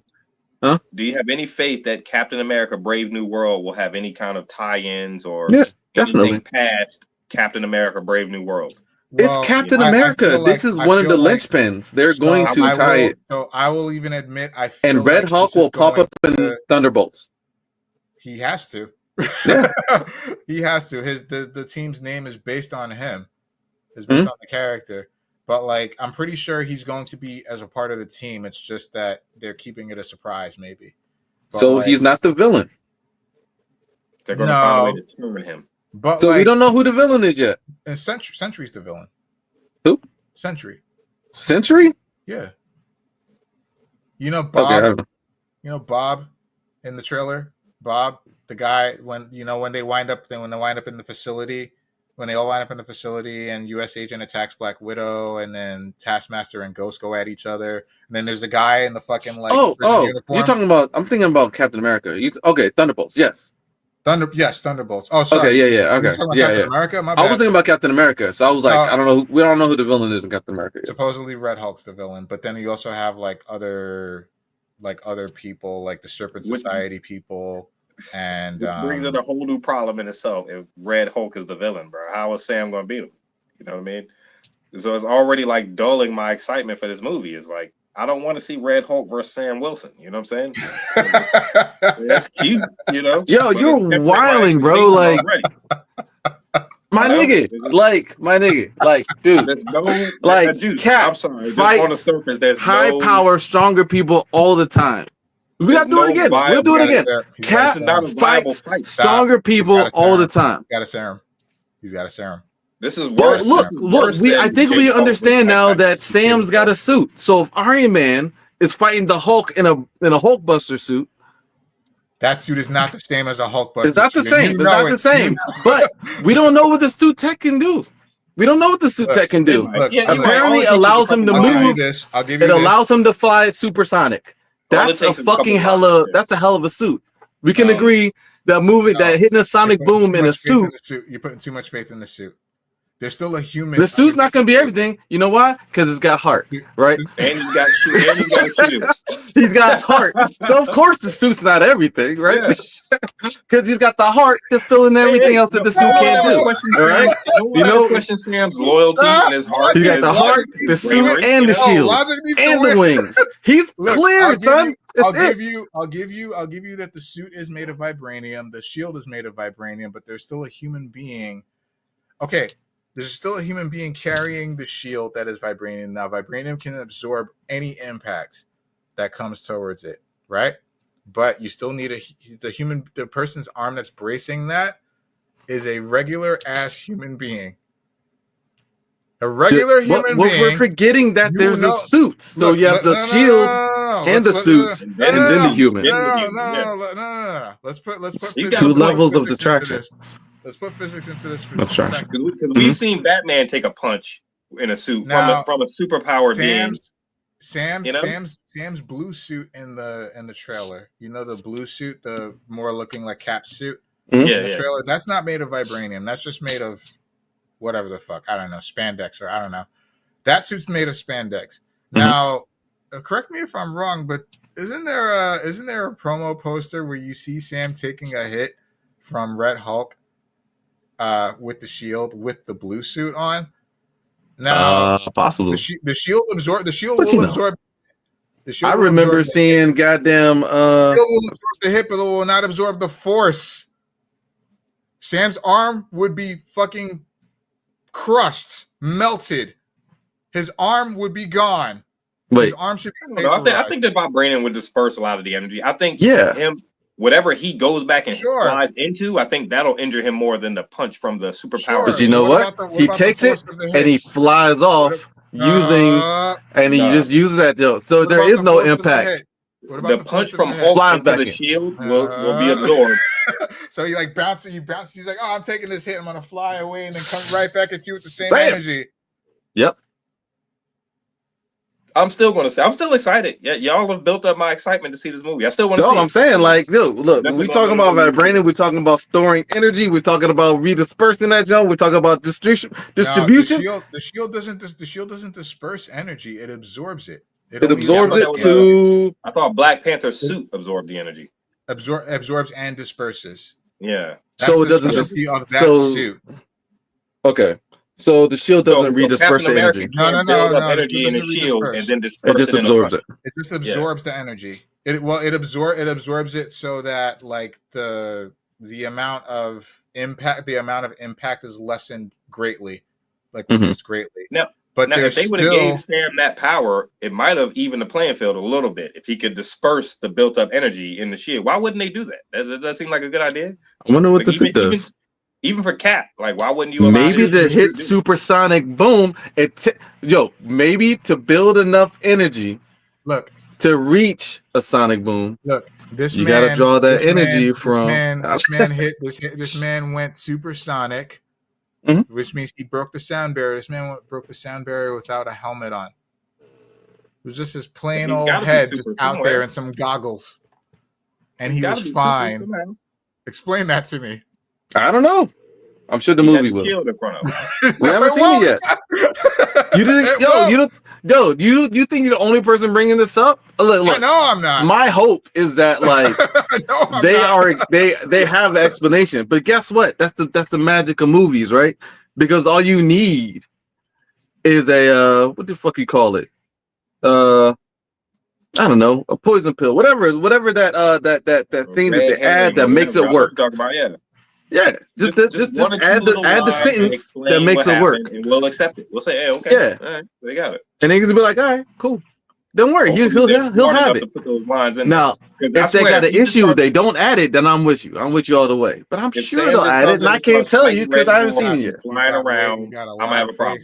There's a lot of faith because there's a real strong chance they're not gonna explain why Sam is able to do these amazing things just because he has a suit on, just because he has a fucking spandex suit on, a star spangled suit on.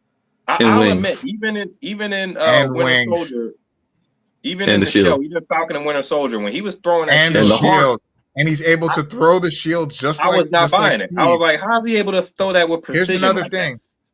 Okay, let's talk about that real quick. Why can Cap? Because the super soldier serum, that's why. He was throwing that shield. Does the super soldier serum? Yes, it does. Yes, it does. To answer your question, it absolutely does. It gives him so Steve Rogers already had a tactical mind before the serum. What the serum does, it's designed to increase the qualities physically of the person that it's injected into. So Cap was already smart, had a tactical strategic mind. This serum enhanced that too because it's his brain. It's a physical part of his body. So it enhanced all of the physical qualities of the person that the serum inhabits. Okay. So yes, so Sam is just smarter than Steve Rogers was. No, you see, that's the unbelievable part because why he's fighting superheroes with wings. Like, what are you talking about? With no powers. Let me explain. Sam was a trained soldier already. When Steve throws the shield, the angles and the precision is based on him using his mind geometrically. Right. Yeah. I thought he's able to do that. He's able to do that. He's able to calculate that. He's able to see exactly where he wants the shield to go by throwing it on any surface, any environment. He understands not only how the shield works, but he understands how the angles will work for the shield. Throwing it certain ways, throwing it with certain hands, certain angles, directions, even throwing it down on the ground. He's been able to do fucking like a downward V shape to hit someone like 10 feet away from him. Like, Steve is able to do that because that doesn't obey the laws of physics. It doesn't.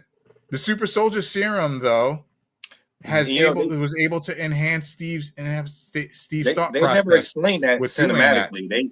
That's why people were having a hard time knowing how Steve was throwing that shield like that. They never explained that he was actually smart as hell. He did the math in his head. And I'll even give you that in the MCU, Captain America, Steve Rogers, Captain America is overpowered. This is not like in the comics. No, this Captain America is like OD good, right? But it's because for the sake of movies to make it look really good and as pretty as possible, right? As appealing as possible, as cool looking as possible. I'll even argue. Why can't Sam just be that smart? Sam lives in that world. Sam. Okay. You don't hang out with Steve Rogers for that long without learning something. So I'll give Sam the benefit of the doubt. The reason why I don't think so, Sam could be that smart, but the reason why I don't think he's that smart, at least this iteration of him in the MCU, is because of his. I like Sam Wilson. I never said that. I didn't like Sam Wilson. I just don't think he deserves the shield. He doesn't. You mean deserves? I don't think he deserves the shield. What do you mean deserves? Yeah, he does. Hart's gonna save his life. Hart's gonna save his life. Joe, you think like just because you got like physical ability that makes you worthy? We know that's not true. We know physical ability doesn't make you worthy of the shield. Sure. All right. That's it. But Cap physical ability Cap has more of an ability to survive. He does, but he ain't doing that shit no more, is he? No. He's retired. They had to hand it off. He purposely retired. He could have handed it to the fucking nigga next to Sam. He could have gave that shit to fucking Spider-Man, but he didn't. He could have got shit to Peter Parker, but he didn't. He should have given it to Peter Parker over Sam, but he didn't. Fucking Sam, fuck out of here. But I will say, look, he could have gave that shit to Rhodey, but he didn't. Sam could be that smart, but the reason why I don't think in this iteration that he is that smart is because Cap's leadership. Like, it's kind of like having the title of Captain America means that you almost have the responsibility of leadership. Yes. Not thrust onto you, but you are a born leader. I don't feel like Sam Wilson as a character, both in the comics and the MCU, is that. He is not a born leader. He's great as Falcon. He's Falcon. That's crazy. But he's not a born leader. He's not. And I'm sorry, but Anthony Mackie, I don't care for him as an actor. He's not convincing to me. He's not my favorite actor either. He's not convincing to me. So I have a bit of a hard time associating the actor to the character of Captain America. Like Marvel is so hit and miss now. Like, I don't know, man. Like, did you ever see Thor? What was the fourth? Was it the third movie? No, I still haven't watched it. Did you see Love and Thunder? Mm-mm. Because you would think that with that base character, that the hope for this movie, Captain America: Brave New World, is that you still have Sam Wilson, you have the original actor. Hopefully, you can build upon that and give us something that you're going to aspire to release next, or give us excited for what comes afterwards. Dude, But he's when you gonna see be Cap movies for a like when while. you're scarred by movies like Love and Thunder, you just don't. I don't have a lot of hope for this movie right now because they fumbled the ball so many times post Endgame. You know, I still want to see. Let me and I would hope that they would have a plan going forward because Anthony Mackie is one of the original Avengers, and you still have the man. You know, But he's not, this can build into something great. This could be something great. No, he's not an original Avenger. Well, okay. Well, he's from. He premiered in Winter Soldier. That's still close enough to the beginning of this whole thing. He's still there. You still have him under contract. I think the thing I would give Sam think Wilson, he's got good scenes. He's consistent. Like he's been by Cap's side since Winter Soldier. Like Civil War when they were all locked up, or after Civil War. Yeah, Civil War when they were all locked up. Sam was right there with Steve. You know, like even when it came down to dealing with Bucky. You know, like the jealousy, you know, between best friends of Steve, he's still stuck by Steve. You know, like do you think Bucky makes an appearance in this movie? Probably. And I'm pretty sure he will. I think he has to. Mm-hmm. And maybe that's a tie-in. Maybe that's a tie-in to like the Thunderbolts, right? Yeah, what leads to it like a couple of months later. He's very much featured in the Thunderbolts, so I'm hoping that I'm hoping that he's going to be in Brave New World.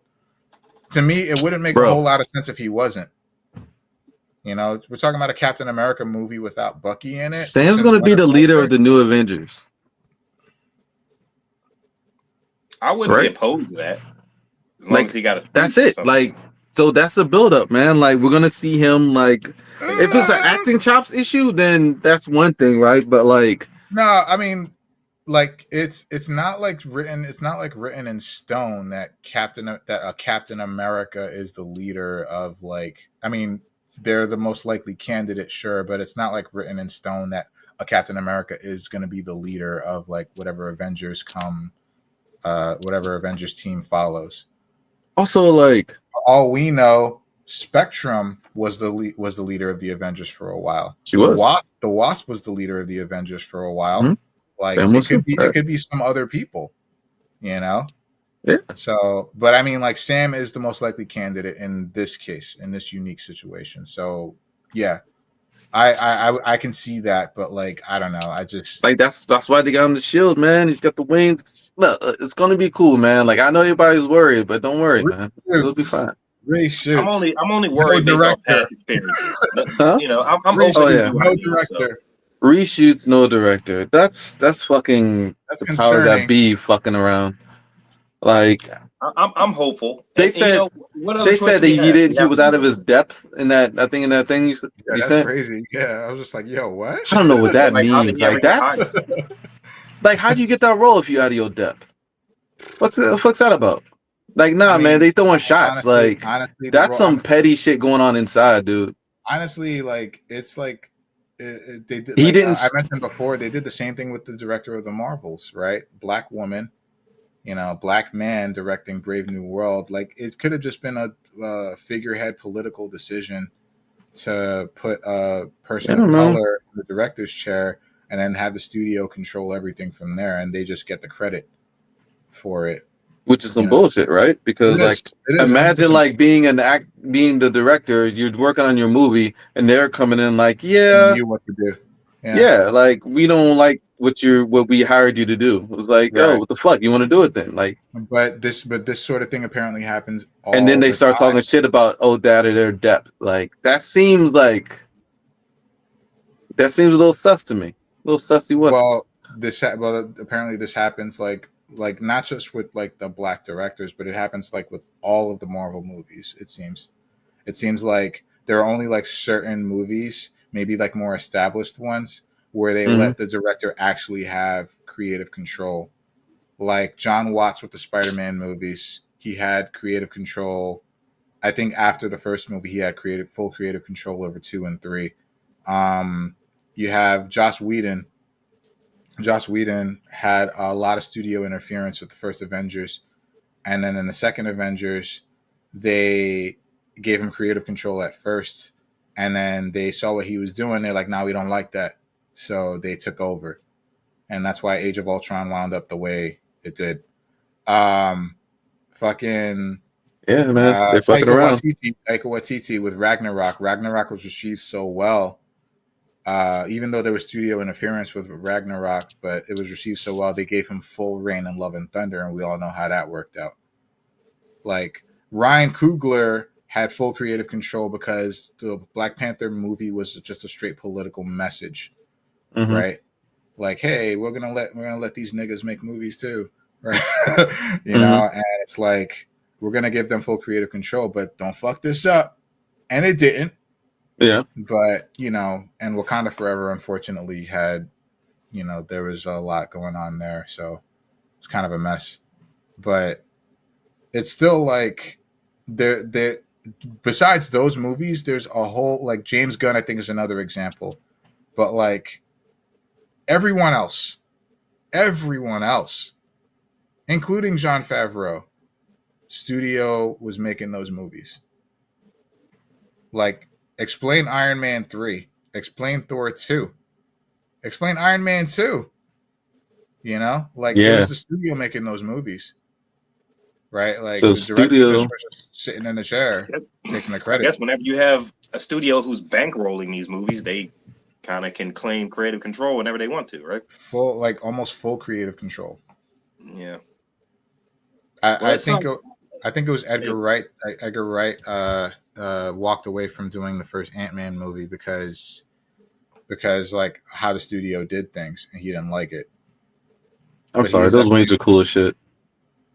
Sorry. It sucks because, you know, even with Captain America: Brave New World, what choice do we have, man? We got to be hopeful that things work out and that it's a great movie. We have to be, as fans. Like, we don't want it to flop.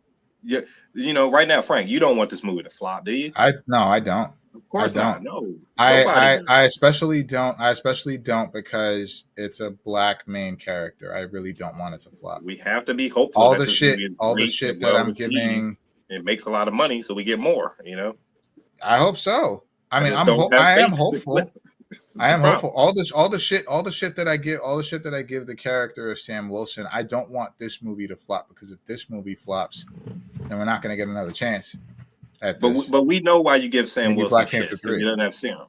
Because the character don't make no fucking sense. But like, but I will say, makes plenty of sense. No, he doesn't make no sense. Don't tell me it's happened, man. It's happened before. Don't tell me his heart. He's supposed to. He is different, man. He's different. I'm sorry. I don't know.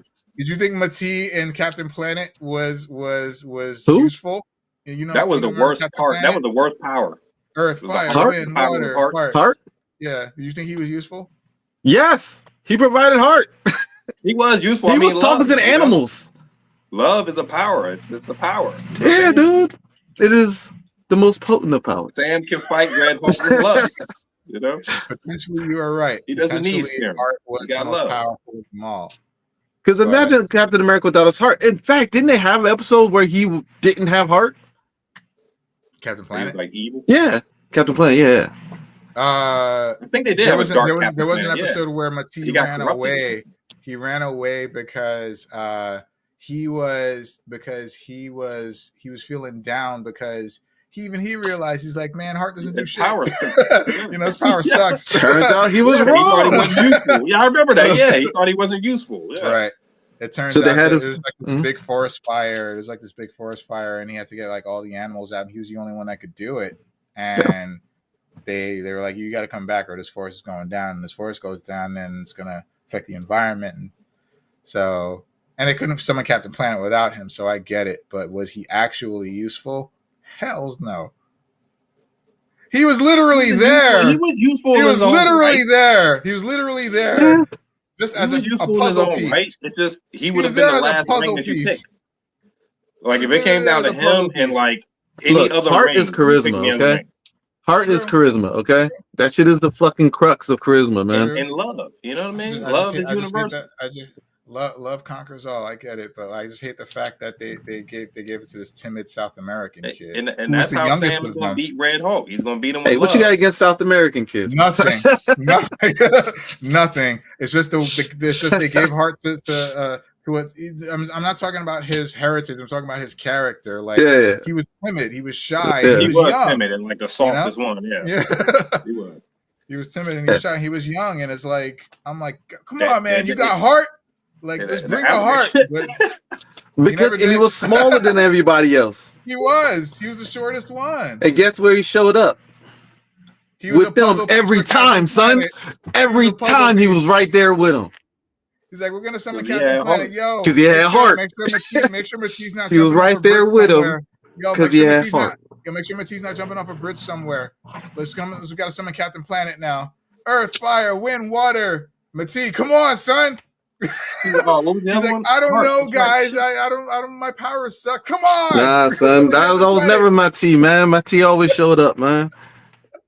And when he used the ring, like outside of summoning Captain America, like was it like a beam that came out of the ring, or was it like it was like the whoop, whoop, whoop, whoop, whoop. Yeah. It was like the power of love, man. Yeah, it was hard. Yeah, man, the power of mind. That's exactly how Professor Xavier's power comes out. No, and I said heart potentially was the most powerful of them all. Maybe it was a bad example, but I'm talking about a regularized human being with no power. I know he had the power of heart, not mind, but it's kind of interchangeable, right? Heart, mind, right? Yeah. I think that was the point. Could he influence the soul and like feelings? He might low key be one of the most powerful ones.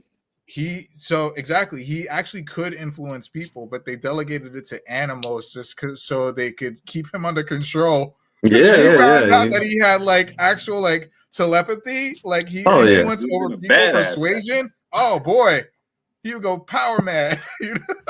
You know. So all the girls love my tea. We don't know why. So shy now.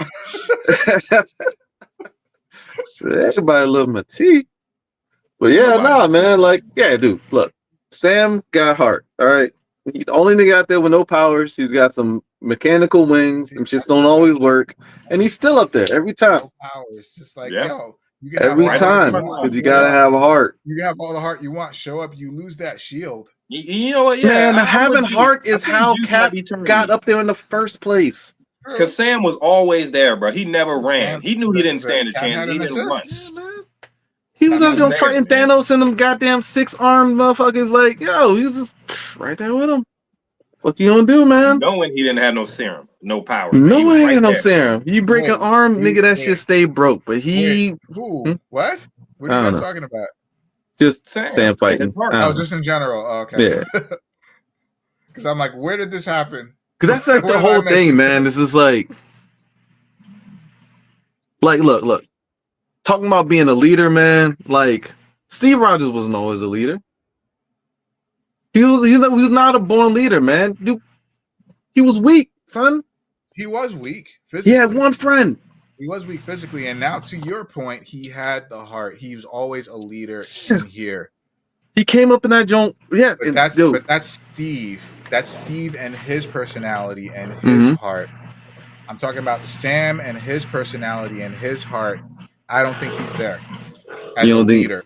I don't think he's there. Even in the comics, I don't think he's there. Even after all of his experience with Steve Rogers and the Avengers, you don't think he's there? Say again? Even after all his experiences with Steve Rogers and the Avengers, you don't think Sam is a leader? Sidekick. I think he's learned some stuff between. So's Robin. So's Nightwing. He can grow as a character. So's Robin. Yeah, so is Robin, but Robin is different. Nightwing, you mean? Nightwing, right? Well, I mean both Nightwing and Tim Drake as Robin. Like Nightwing's different though, because Nightwing is. It's hard to explain, but like Nightwing is almost exactly like Batman, except without the neuroses. He's and the thing about Batman is also a regular dude. He's a human. He's got one superpower. He's rich. Yeah. But he's a regular dude. So if you put Sam with Batman and Batman trains Sam Wilson to be like him, sure, more plausible. I'd believe it. If they had a movie come out, if they had a movie come out, Nightwing, Sam Wilson as Nightwing. We'll call it Batwing. Because there's a Batwing character, isn't it? Lucius Fox's son or grandson. But like hang a lot on, more Frank, plausible. because you just said that. Now I buy it too. If Sam went and trained with Bruce Wayne, I totally believe that Sam could take it up. But why? It's way why more do we plausible. But why do we Sam, give Bruce that leeway? Sam was not even trained, but Sam was just tailing Steve the entire fucking time. Hey, Might have on. learned He wasn't something on or his two. coattails. He was But right there Steve next to has powers. Steve had powers. Wait a minute, hold Steve on. was fighting superpowered people. He'd be like, Sam, go take care of that regular ass dude over there. Or Sam, Sam, like, go I'm on take it, care. Cap. Or I'm on Sam, Wait a I need minute. an assist. It's been I'm years. jumping off the that, rooftop. You don't think- Wait a minute. We think that Sam just figured out how to throw the shield? He did. Yes. He did figure out how to do it. You watched Falcon and Winter Soldier, right? Yeah. That was his first time throwing the shield? Yes. Yes.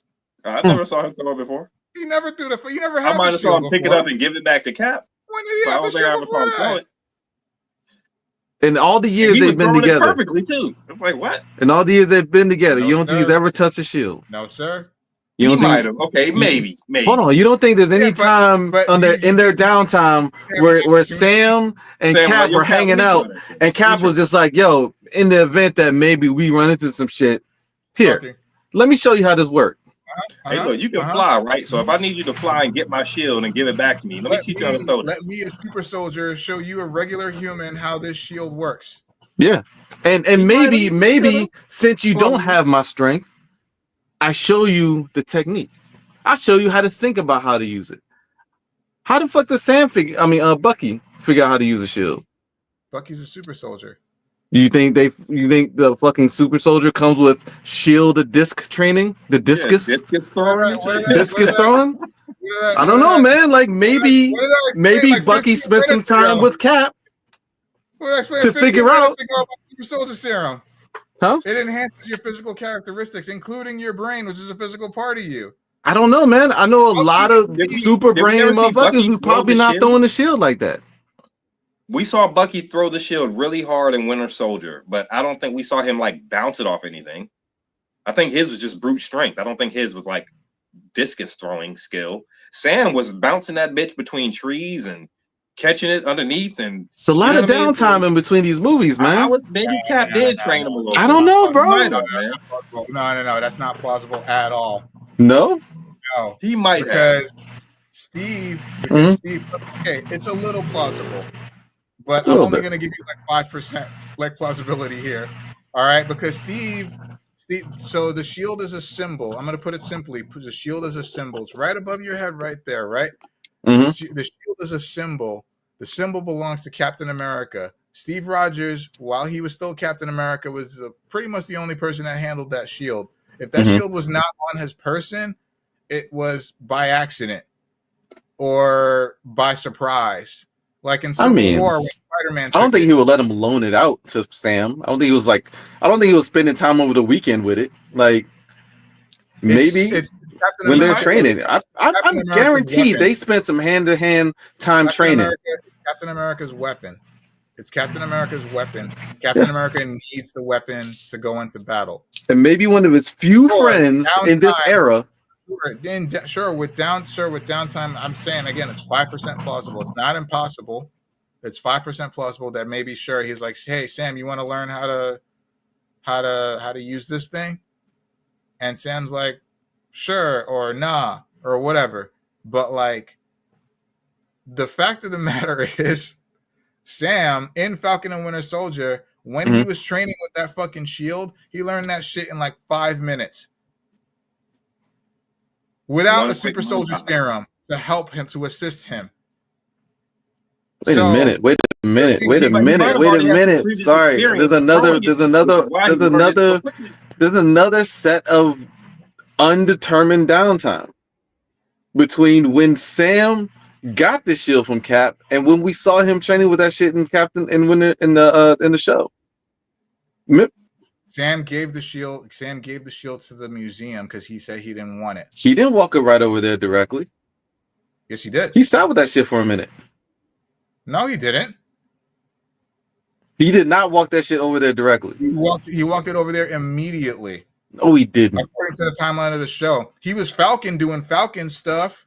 But he didn't have the fucking shield with him. He fucking said, "Here, I don't deserve this. I don't want it." And then I need to check that shit. Seriously? Yes, seriously. And then Bucky's like, "Yo, what the fuck are you doing?" Yeah, that was a that's our legacy. I mean, your legacy. Yeah. You know, like, right? Didn't they talk about that in the show? Was that a point in the show? Yeah, they did. Yeah, I need to rewatch that shit. Yeah. I remember him. I remember giving it to the museum. Yeah. And then I remember him getting it back.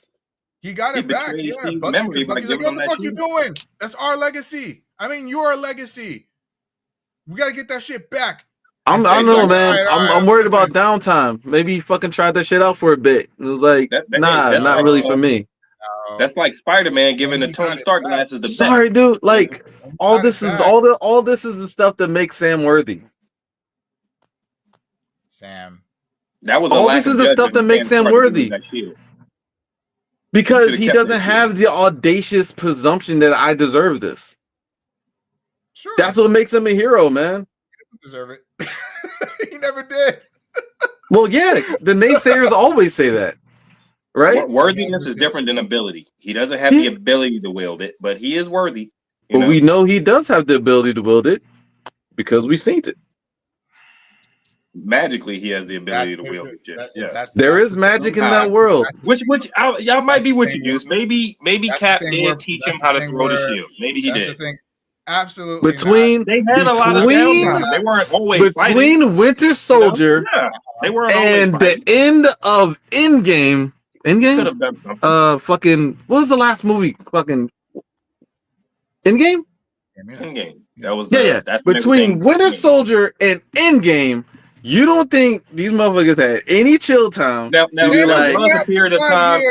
There was a period of time where he didn't have the shield because Tony. Years. What do you mean? Sam was gone for 5 years. And Tony took the shield. Yeah, that's a lot of downtime training. Oh my god! He didn't have a lot of time. Sam was exhibited. He existed for 5 years. He was in the astral plane. Oh my god! He was in the astral plane.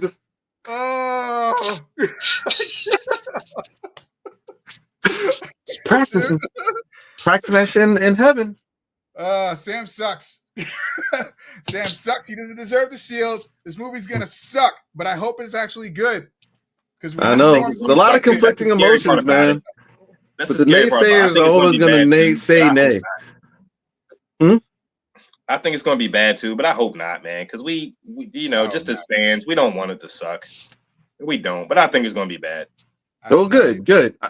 Hope it's gonna, think it's gonna be bad, and then you'll come out definitely liking it. Yeah. You're like, oh man, shit's gonna suck, and you come out like, she was alright. Low expectations, man. Very scared. I'm terrified. Because all right, guys. All right. When the get stuff, they're like saying like, "Oh, this movie is gonna be just like Winter Soldier. It's gonna be so grounded, espionage, 70s thriller." All right, let's make it an intelligent idea talkers movie trip, yo. We're gonna go to this jump. Intelligent idea talkers movie trip. Huh? We should do like a post reaction right after it. Just something real quick, Like right away. Yeah, just so I can be that joke like this. Yeah, be like, go on. I know, man. You're gonna be disappointed. Go on, man. I'm terrified, but hey, I really do hope it works out. I do. I would want this movie to be good, but it's just a lot going into it. I have a lot of issues going into it already. Like, no, there's no way. There's no way. But I would like to see what they do, and hopefully they can start building a new narrative from here. All right, last thing. What do y'all think about what's his name? Isaiah Bradley? Like, he's in this jump. Yes, he is. So just like Soldier, Falcon. Yeah. So I just want to see how I'm curious, man. I want to know what's going down, man. The thing that made it looks like they made him look like a sleeper agent. Mm-hmm. And then I guess that's where like a lot of the dialogue and conflict comes from, where in Falcon and Winter Soldier, Isaiah Bradley told him like, yo, he told him straight up, he's like, you don't deserve this shield, like, because you're working for the wrong people. If you want to make a name for yourself as Captain America, make your own way as Captain America. Don't follow the government. Did they try to give the shield to Isaiah Bradley in the show, or am I tripping? Say again? No. They never tried to give him the shield. They just tried to recruit him. No. No, because Isaiah Bradley was the first Captain America. Like did they try to recruit him in Falcon and Winter Soldier? Or I think something happened when he had to go talk to him. They did try to get his help. Mm-hmm. They did try to get his help for something. I forget what it was. But we also was like, leave me the fuck alone. Yeah, he was mean as shit. So his grandson, Eli, who's supposed to be Patriot, but the blood transfusion hasn't happened yet. So I'm hopeful that they're still going to continue down that thread with Miss Marvel, Hawkeye, and Wiccan now. Oh yeah, that's what that whole Agatha thing was about, right? To me, the thing that made Marvel great is not only the action and the actors, it was also the smart storytelling. And regardless of what happens with Bradley, I just hope they tie him in smartly. You know what I mean? Like, just tell us a smart story, and don't just try to cram something in like Sam Wilson throwing around a shield out of nowhere. You know, come on, you could have gave us a quick little line of Cap teaching him how to, so that way maybe we'll get that flashback in the movie. We don't have to speculate how. All we need is a flashback. Like this, we know he trained with him. That's just smart storytelling. So I guess all we need is a flashback. Cap would just be like, "This is a light sepia color flashback." It's like, "Hey man, let me show you how this works real quick." You know what I'm saying? It was like, "Are you sure, Cap?" It's like, "No, it's cool." That's it. And everybody's happy. And they don't have to finish showing the training. Just show Cap initially start to train him. And then they shake hands and smile. Mm-hmm. Yeah, that's it. Everybody's happy. You know what I'm saying? And as long as Isaiah Bradley is tied in a smart way, I think I'll accept it. But this movie just has doom and gloom written all over it. I just don't know what to expect. That's because thing that I do expect is I feel like it's going to be negative, man, just based off recent history. I mean, the movies that they've came out with post Endgame, the majority of them have been bad and gone nowhere afterwards. So I'm really hopeful. I'm really hopeful also. Like, I want this movie to do well because of Sam, but I also want this movie to do well because it's the Captain America movie, and those have always been top tier in the MCU. Like, I hope this movie is good so it doesn't give the Captain America movie a bad name.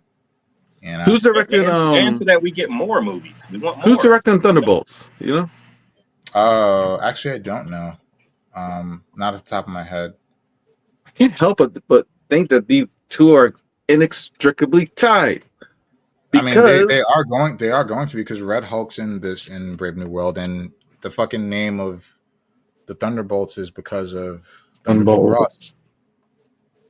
But the way that was proposed in the trailer, I don't know. Anyway, we'll see.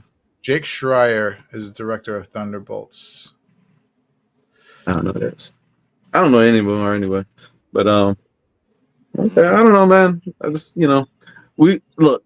Time will tell. That's the only true thing. Time will tell.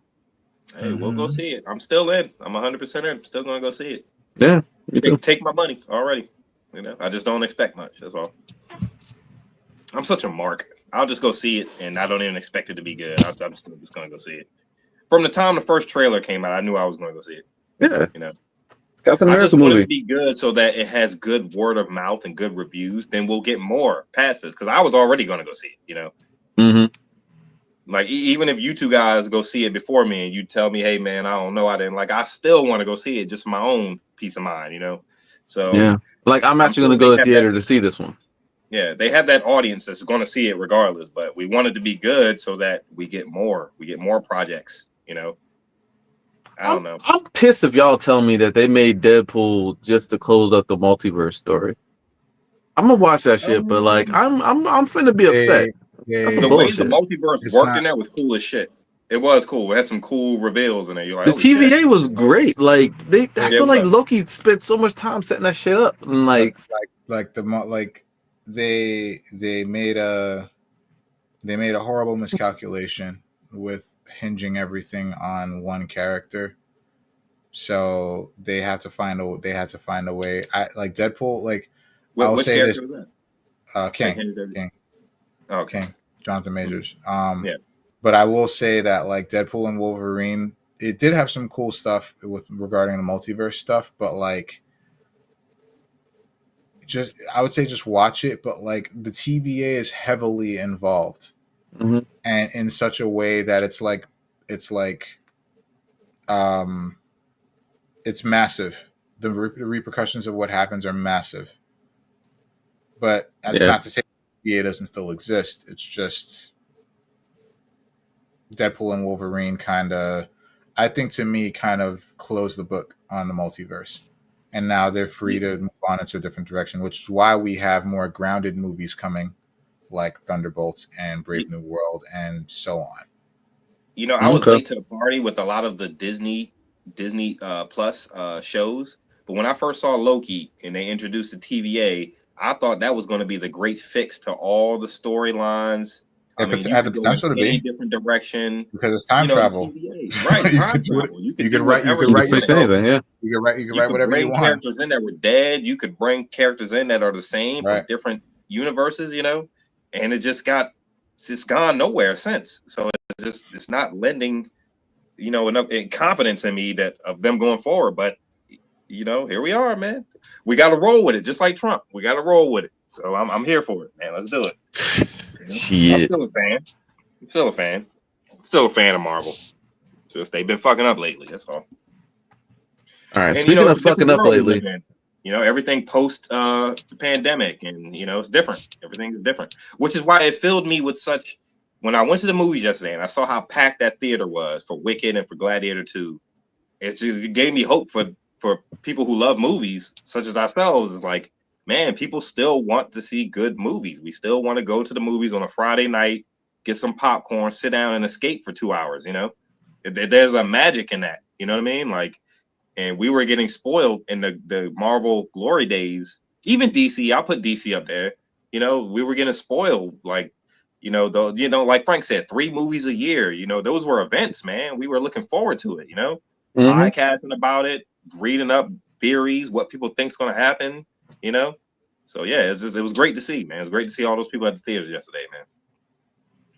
Yeah. I don't know if it's gonna be that packed for Brave New World, but if they put Denzel in the movie, I'm pretty sure it will be packed for Brave New World. But I think everybody. It's just everybody. It's kind of like in the DNA now. It's like just like a Marvel movie comes out, it's a big thing, and it's gonna make money in the first weekend for sure. But I don't know about after that. We'll see. Yeah, see how the movie actually is. Yep. Well, Speaking of how things actually are, your boy Juicy Smollett turns out. Juicy real quick. Oh God, man. Turns out, article says Jussie Smollett's conviction and hoax attack overturned by state Supreme Court. So. Let me just say, there's a lot of detail or there's a lot of like nuance in that statement, right? The conviction for the hoax attack was overturned by the Supreme Court. Now, ultimately, I guess the question is like, and D, you brought it up earlier in the message. It was like, yo, do we owe this dude an apology? I don't know, man. I don't know. But there are still the 2 brothers that claim they were paid by him to carry out the hoax. I mean, where did that come from? And I guess they just overturned his conviction from the state, right? So like, it doesn't. So the details on that is pretty much that like lying about the hoax. He could still been lying about that, So like the whole thing is that like, just to like clarify, they're pretty much saying that the Supreme Court is saying that look, because the Attorney General in Chicago at the time, I think Fox was her name, whatever, had pretty much dismissed these charges, that it didn't make any sense, and it was actually a violation that they went around and got a special prosecutor or a special prosecutor, whatever, a special prosecutor that came around and charged him again, essentially doing or violating the whole double jeopardy issue. Mhm. And so because of that, which is like because of that, like, you know, the Supreme Court was like, yo, you're not supposed to do that. When the state makes a promise, when the state makes this agreement, like, the state has to abide by it. You can't just, for whatever reasons, they decided that he still needed to be charged, even though it was already cleared. He paid they said he paid a bond of $10,000 and he did community service. And because he did those things, that the charges were dropped. All right. And so, you know, prosecuting further than that was just a violation of his rights.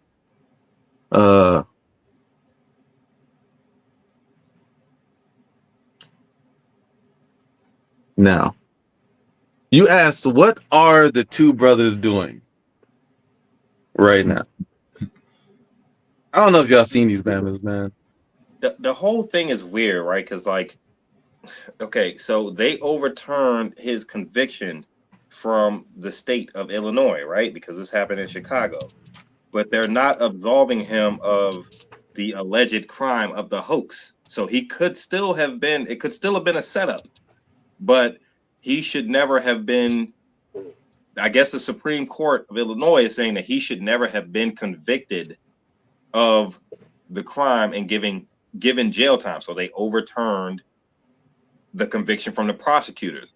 So his lawyer, forget his name, guy's name, Uche, is saying that if Jesse Smollett wasn't a celebrity and he was just a regular Joe Schmo, that the prosecution would never have pursued him to have him convicted like that, right? Like so that's the part that's overturned. So the hoax still stands.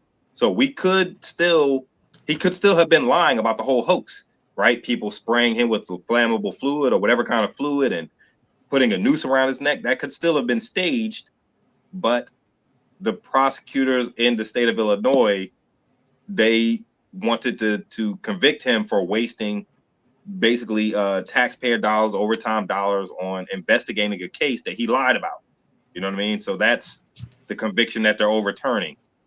So I guess I don't know if he's being awarded any money in this. I don't know if he's absolved in the court of public opinion, right? Because we still could think he's lying.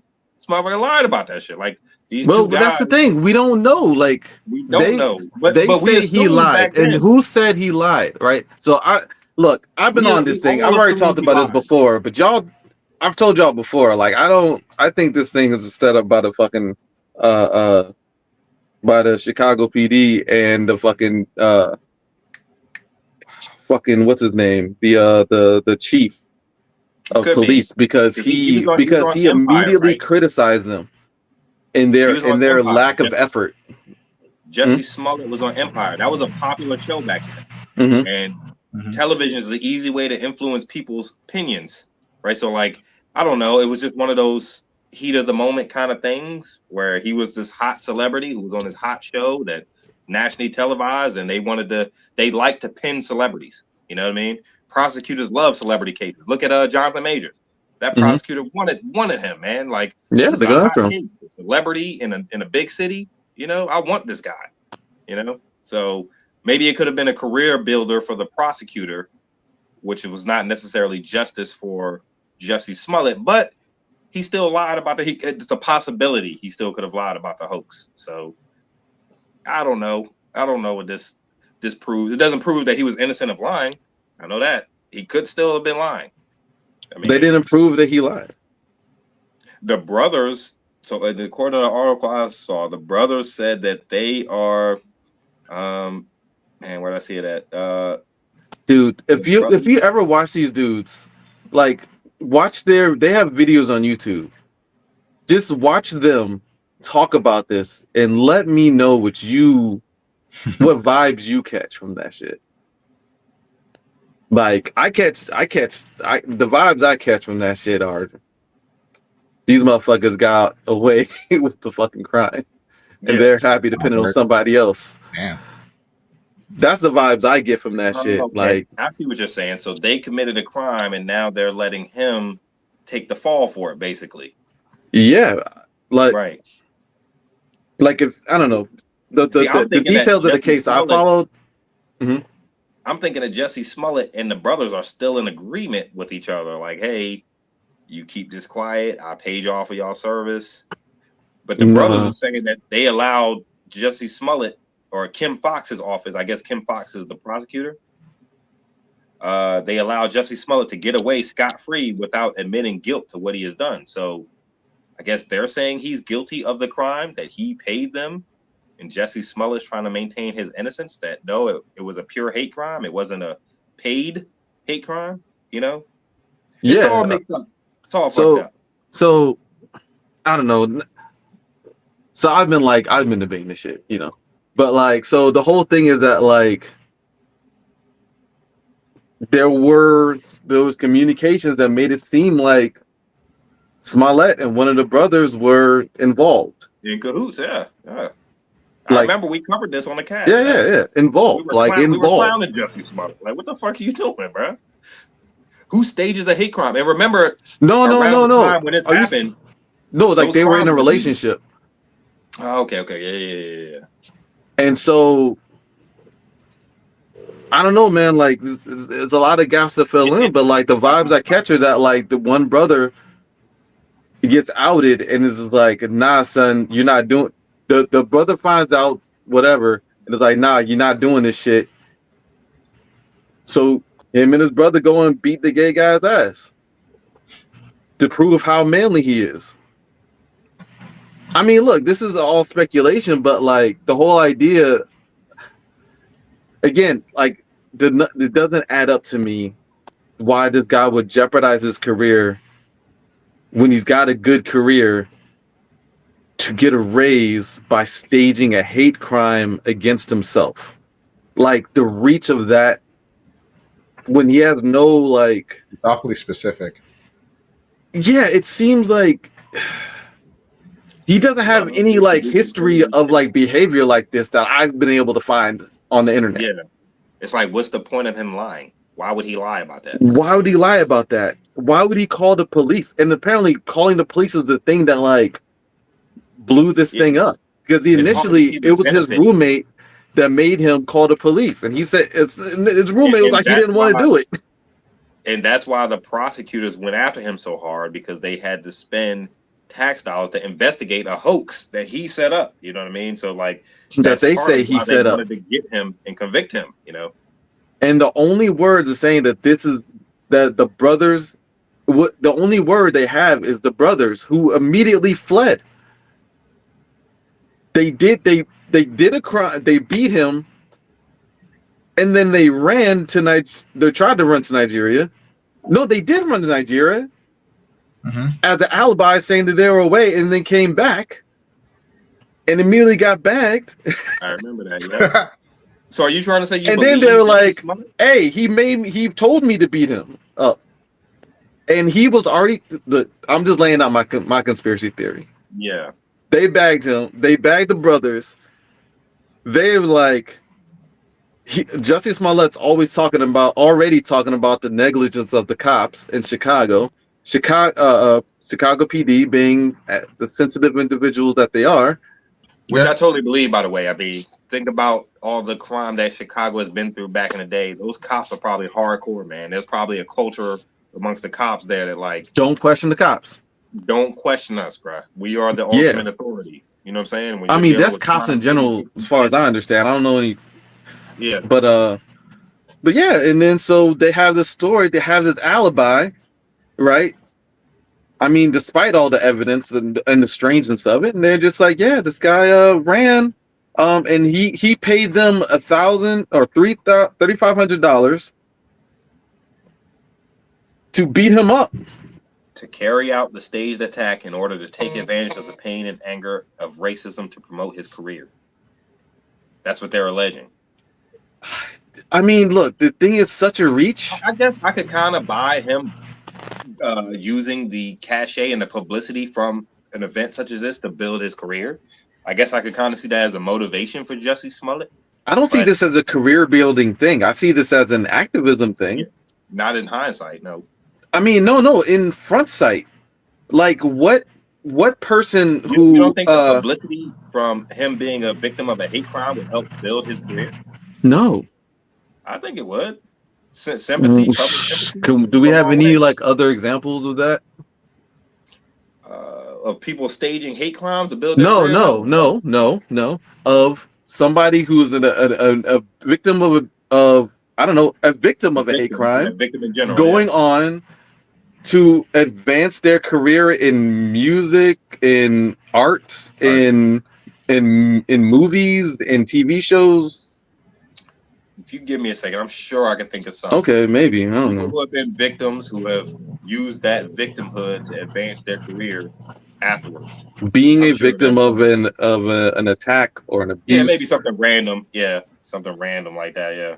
Yeah, I'm actually thinking of like one of the Saw movies did that, but that's not real. So. I think what's so weird about this incident is the probability that it was staged or not. It's like that's where the ridiculousness comes in. That's why we were making fun of Jesse in the first place. That's why the cops and prosecutors were mad, because if it was fake, they spent their time to investigate a fake crime that you set up. That's the thing. I don't believe them. Do you think they give a fuck about wasting time? Yeah, they're cops. When they're dealing with real crimes, yes. When I have real crimes to investigate, and I'm wasting time on this so you can build your career, yes. Especially a celebrity. I'm sorry, we're talking about different police. And I'm a prosecutor. I want this conviction. I want this. I'm going to pursue this. Yes. Well, that seems like a personal issue, not like a fucking issue with wasting time. That's not a time wasted of the state. A lot of it's personal, yeah. But like, I don't know, man. Like, to me, the whole thing seems fishy to begin with. This whole time, I'm looking at Jesse Smollett like, fuck, this guy just got fucked by the cops. That's all I can fucking see is this shit, man. This dude just got targeted by the feds. This article I'm reading, it's on MSN, said Chicago Police Superintendent Eddie Johnson says, as far as we can tell, the scratching and bruising that you saw on Smollett's face was most likely self-inflicted. Like, damn, so he beat himself up. Oh. That's what they think. That's what the guy's saying. He beat himself Sounds like up. some shit a cop would say with an agenda. Right. Yeah, after they whooped his ass, it looked like he beat himself up. I don't know what the... They do that shit all the time, man. Sprinkle some cocaine on them. They always whoop their own ass. Sprinkle a little bit of crack on him? Yeah. I don't know, man. Sprinkle some crack on him and get out of here. He whooped his own ass. And I don't know what the fuck happened. Sounds like some cop shit to me. Sprinkle some crack on him and get out of here. I don't know, dude. Like, this whole thing seems fucked up to me, man. Like, and I've been calling this shit, like... It does seem fucked up. Dude, the brothers have a fucking... Weird. Look, they have interviews with Sean Hannity on Fox News. They have, like, multiple things on, like, Vlad TV. Like, these motherfuckers made a career out of this shit. You talking about somebody who benefited from a hoax? These motherfuckers, just Google Osundario brothers. These motherfuckers is everywhere on YouTube. Like, never heard these motherfuckers before, but they're all over the shit now. Boxing matches, like interviews, episodes on a show. Like, I'm sorry, man. These motherfuckers, like, they set this dude up, in my opinion. This article says that the Osundaro brothers, who later went on to testify against Smollett, told investigators Smollett had initially attempted to gain attention by sending a false letter that relied on racial, homophobic, and political language, according to police chief Eddie Johnson. A letter later arrived at the Chicago set of Empire a week before the alleged attack. Also, so the show Empire, which Jesse Smollett was on, recorded itself in Chicago. But it was a set in Chicago. So they said the letter contained a white powder later discovered to be aspirin and a drawing of a stick figure hanging from a tree. He said that one of the brothers Smollett admitted to one of the brothers that he was disappointed in the Empire's team's reaction to the letter. I guess the letter was addressed to Jesse Smollett, and he was trying to garner some kind of reaction out of the Empire team, the set, the people, actors, and he said he was disappointed. I don't know, man. This is the fucking reason. Wait, what was is that the end of it? Okay, no. So it says, Smollett then paid the after the letter. Smollett then paid the brothers to stage the attack. Chicago authorities said. Chicago authorities said. That's what the. So wait, was there anything to that, like the first letter thing, or? I guess it just showed up, and he was. I don't know. That's all said he was disappointed at their reaction when somebody sent him a death threat. But see, all this mixed up shit. This is the reason we were making fun of Justice. Did he send a death threat? Damn place. Okay, this is why, because it all seems crazy. Like what? Like you paid the brothers to say it. You say the brothers are lying. The brothers say they telling the truth. They put a noose around your neck, sprayed lighter fluid on you, and then ran away. Like what the fuck? What the whole thing sounds fucked up. All of it, you know, like the whole thing. Yeah. So I think his overturn of the conviction is from the Chicago PD, not that he's innocent of the quote unquote hoax of the crime. You know, that's still up in the air. The brothers are saying that it was a hoax that he was paid for, that they paid him to do, and he's saying that it was a real hate crime. Yep, that's it. Yeah, this is why we were making fun of him in the first damn place. So maybe we don't owe him an apology. Maybe the Chicago PD owes him an apology, not us, because this shit is still fucked up. Well, y'all, I mean, people believe the Chicago PD for some reason. Yeah, we tend to do that, right? We tend to believe guys with badges and guns and shit. Yeah, what the hell? I mean, no, yeah, the cops. We're naturally mistrustful of them. I mean, they have a long history in criminality, and who the hell knows Chicago PD targeting targeting successful or just targeting black people who get on their bad side. Chicago PD has gotten away with through the years, bro. I mean, it's just ridiculous. Like, especially in Chicago, in a city like Chicago. I mean, that's almost as bad as being in New York, right? Like, oh my god, I just saw some away with behind the scenes. You know, you don't trust them. Yeah, hold on, let me see this shit. Fun of him in the first place. Damn, this thing happened in 2019, bro. Yo, hold on, let me see. Let me show you some shit. Let me show you some shit real quick. I just seen this shit. Hold on, how do I do this? Fucking. Screen. And I remember this was a hot issue because Empire was a hot show at that time. Look at these niggas' hats. Oh Lord! MAGA, the MAGA hats with the Africa joint. Yeah, Make Africa great again. At least that's kind of cool with the Africa print. You know, at least that sets it apart. I'd pick the black one if I had one, red and black, the black lettering. All right, no, look, that's all I had to say about that shit. You might make me watch this interview. I'd like Vlad. He asks pretty good questions. I'll say that in his interviews, he's pretty straightforward. Vlad will ask you about a rape conviction that you had 10 years ago and shit, right to your face. Like, so you were convicted of rape. Like, damn, Vlad. Damn. This dude will whoop your ass, bro. You better chill out. I don't know, man. I'll leave it at that. You know what I'm saying? I don't know what to say either. That's why we were making fun of Jussie Smollett in 2019. This shit seemed weird back then. I don't know, man. I just feel like motherfuckers should have been like, I just feel like name me Dave Chappelle, who's already got like a viewpoint on the cops, to be like immediately be like, make a Juicy Smollett joke off break. Juicy Smollett. Yeah, man. Like just to be like, yeah, like he's clearly a crazy person. I don't know, man. Like I don't know. This shit it don't sit well with me. I don't know. You might be right. This nigga might be like he might have done all this shit, right? It's plausible. It's not plausible, but it's within the realm of possibility that he, in the height of his career, decided to stage an attack on himself by two people who he was friends with, or no, one person whom he was friends with, the other he didn't, and then have them beat him up. you're sowing doubt amongst me because I'm like, why would he do that?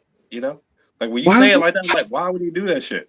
It's within the realm of possibility. It is 100%. And then the only people who think that shit actually happened are the people we should trust, who is namely the cops and the brothers who did the beating.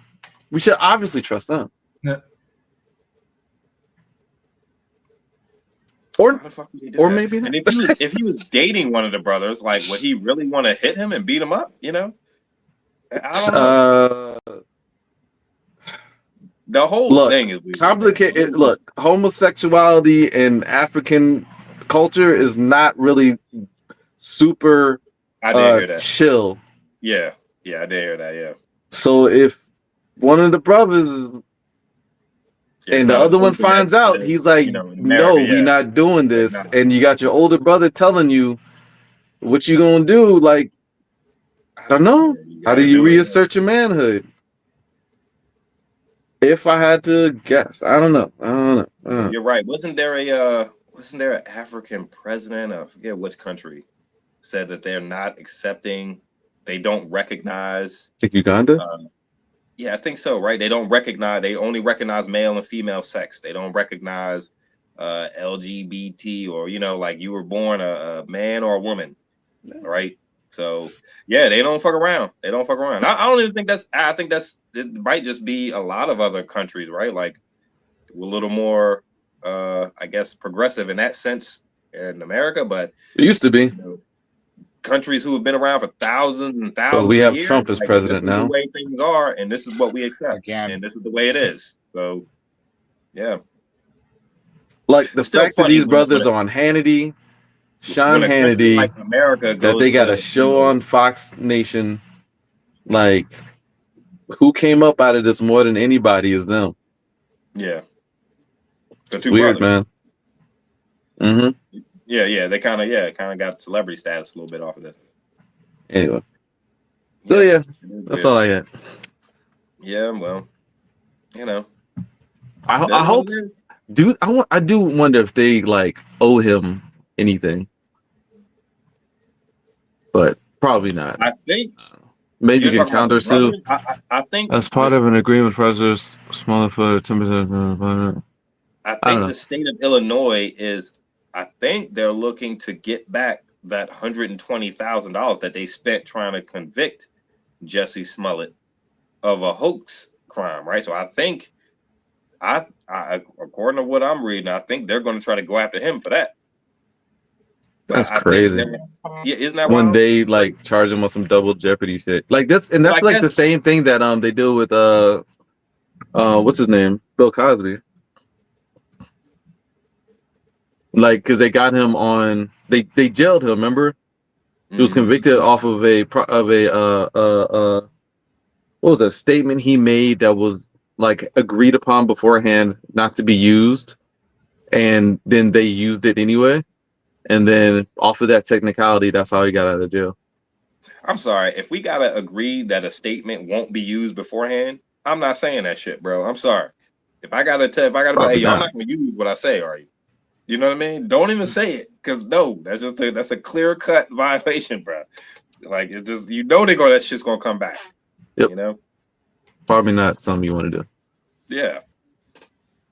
Hey man, sign this paper saying y'all won't use what I'm about to tell you. Okay, sign this. You know what I mean? Like no, man, just don't even say it. Like, you know how this shit goes. Vindictive persecution. Oh. This was a vindictive persecution, not a prosecution, lead attorney Nia Uche said during a press conference in Chicago afternoon. The Supreme Court made it clear prosecutions must be based on facts, not public opinion. The same way they go off of any said if this had been a regular citizen, this case would have never gone to trial. When they saw Jonathan Majors pick that lady up and try to physically shove her back in that truck, that's when he fucked up. And that's when the prosecutor was like, I'm going after this motherfucker. You know? Oh, because he's a famous rich guy at the peak of his career. A famous rich black guy at the peak of his career. That shit black has a lot more to do with it, but just the celebrity, dog, the cachet, the clout that comes with getting that conviction as a lawyer or an attorney is going to go after the guy, man. You know, I mean, because we can clearly see that Jonathan Majors, yes, he did assault her by the letter of the law, but he tried to get away. You know, he was trying to get away. We saw that, and everybody saw that, and they still went after. Oh wait, you know, I don't know. I saw some fucking thing earlier. It wasn't some fucking what do you call, like, clickbait post, but it was something about, like, I don't even want to repeat it. Like, I'll probably get it wrong. But anyway, I hate clickbait. Yeah, me too. You know, like, you'll see a picture or a title of an article, and you'll click it, and that shit has nothing to do with the picture or the title. You're like, what the fuck, man? You know, that's it doing its job. Yeah. Say, gotcha, bitch. It is 2:20 a.m. Oh, damn. Yeah, guys. Fuck. Yep. Let's call it. Hey, you know, it's Intelligent Idea Talkers podcast. We can't be any less than 3 hours, 44 minutes, and 7 seconds, man. We can't be any less than that, man. You know that, man. We just passed that. Yeah. Crazy. If you had to ask me what we talked about for the last 3 hours and 45 minutes, I know the broad strokes. You know, Trump, Juicy Smollett, Sam Wilson and his heart. That's about it, man. Like, how do we fill 3 hours and 45 minutes? You know, Sam Wilson and that bullshit. Hey guys, all I'm saying. That's gonna be the title. Sam Wilson and that bullshit. Yo, Sam, just take this. Everybody readily available. Nah, I got heart. Bullshit. You got heart. That's what he gonna tell Red Hulk in the middle of that fight. I got heart, man. You can't. And that's what right before the Hulk rips it out of his chest. No, that's right before the Hulk concedes and goes join the Thunderbolts because Sam don't beat his ass. That's why. Bro, you gotta have to concede, man. Like, hey, Sam's gonna be like, get your ass over there to the Thunderbolts. All right, you gonna work for me now. Anticipations to this movie. You gonna work for me now. For the government. That's one of my most anticipatory moments of this movie is Juice versus Frank. Who's gonna win? Sam Wilson versus Red Hulk. Who's gonna win, man? I want to see this shit, man. Just like the fight of the century. Look. All I'm saying is, not as powerful as the Green Hulk, but Red Hulk would easily. Sam's gonna win. He's gonna find a way to win. There's no way Sam loses. It's his movie, so fucking. What if Sam loses the first? That's all I'm saying. He wins the second one. You know. Say what? Plot armor. Plot armor. All right, guys. But yeah, I guess that's gonna wrap us up, man, for this installment of the Intelligent Idea Talkers podcast. Yo, any final thoughts, fellas? I gotta use the bathroom like a motherfucker. Yeah. So it's been great, guys. Hell yeah. Drink enough water, people. All right, fellas. Have a good holiday if I don't see y'all. Hey, you as well. Happy you too. Thanksgiving and the masses out there. Yeah, happy Thanksgiving. Everybody. All right, boys. Y'all be good, man. Don't trust the feds. Especially in Chicago. Yeah. Take it easy. All right.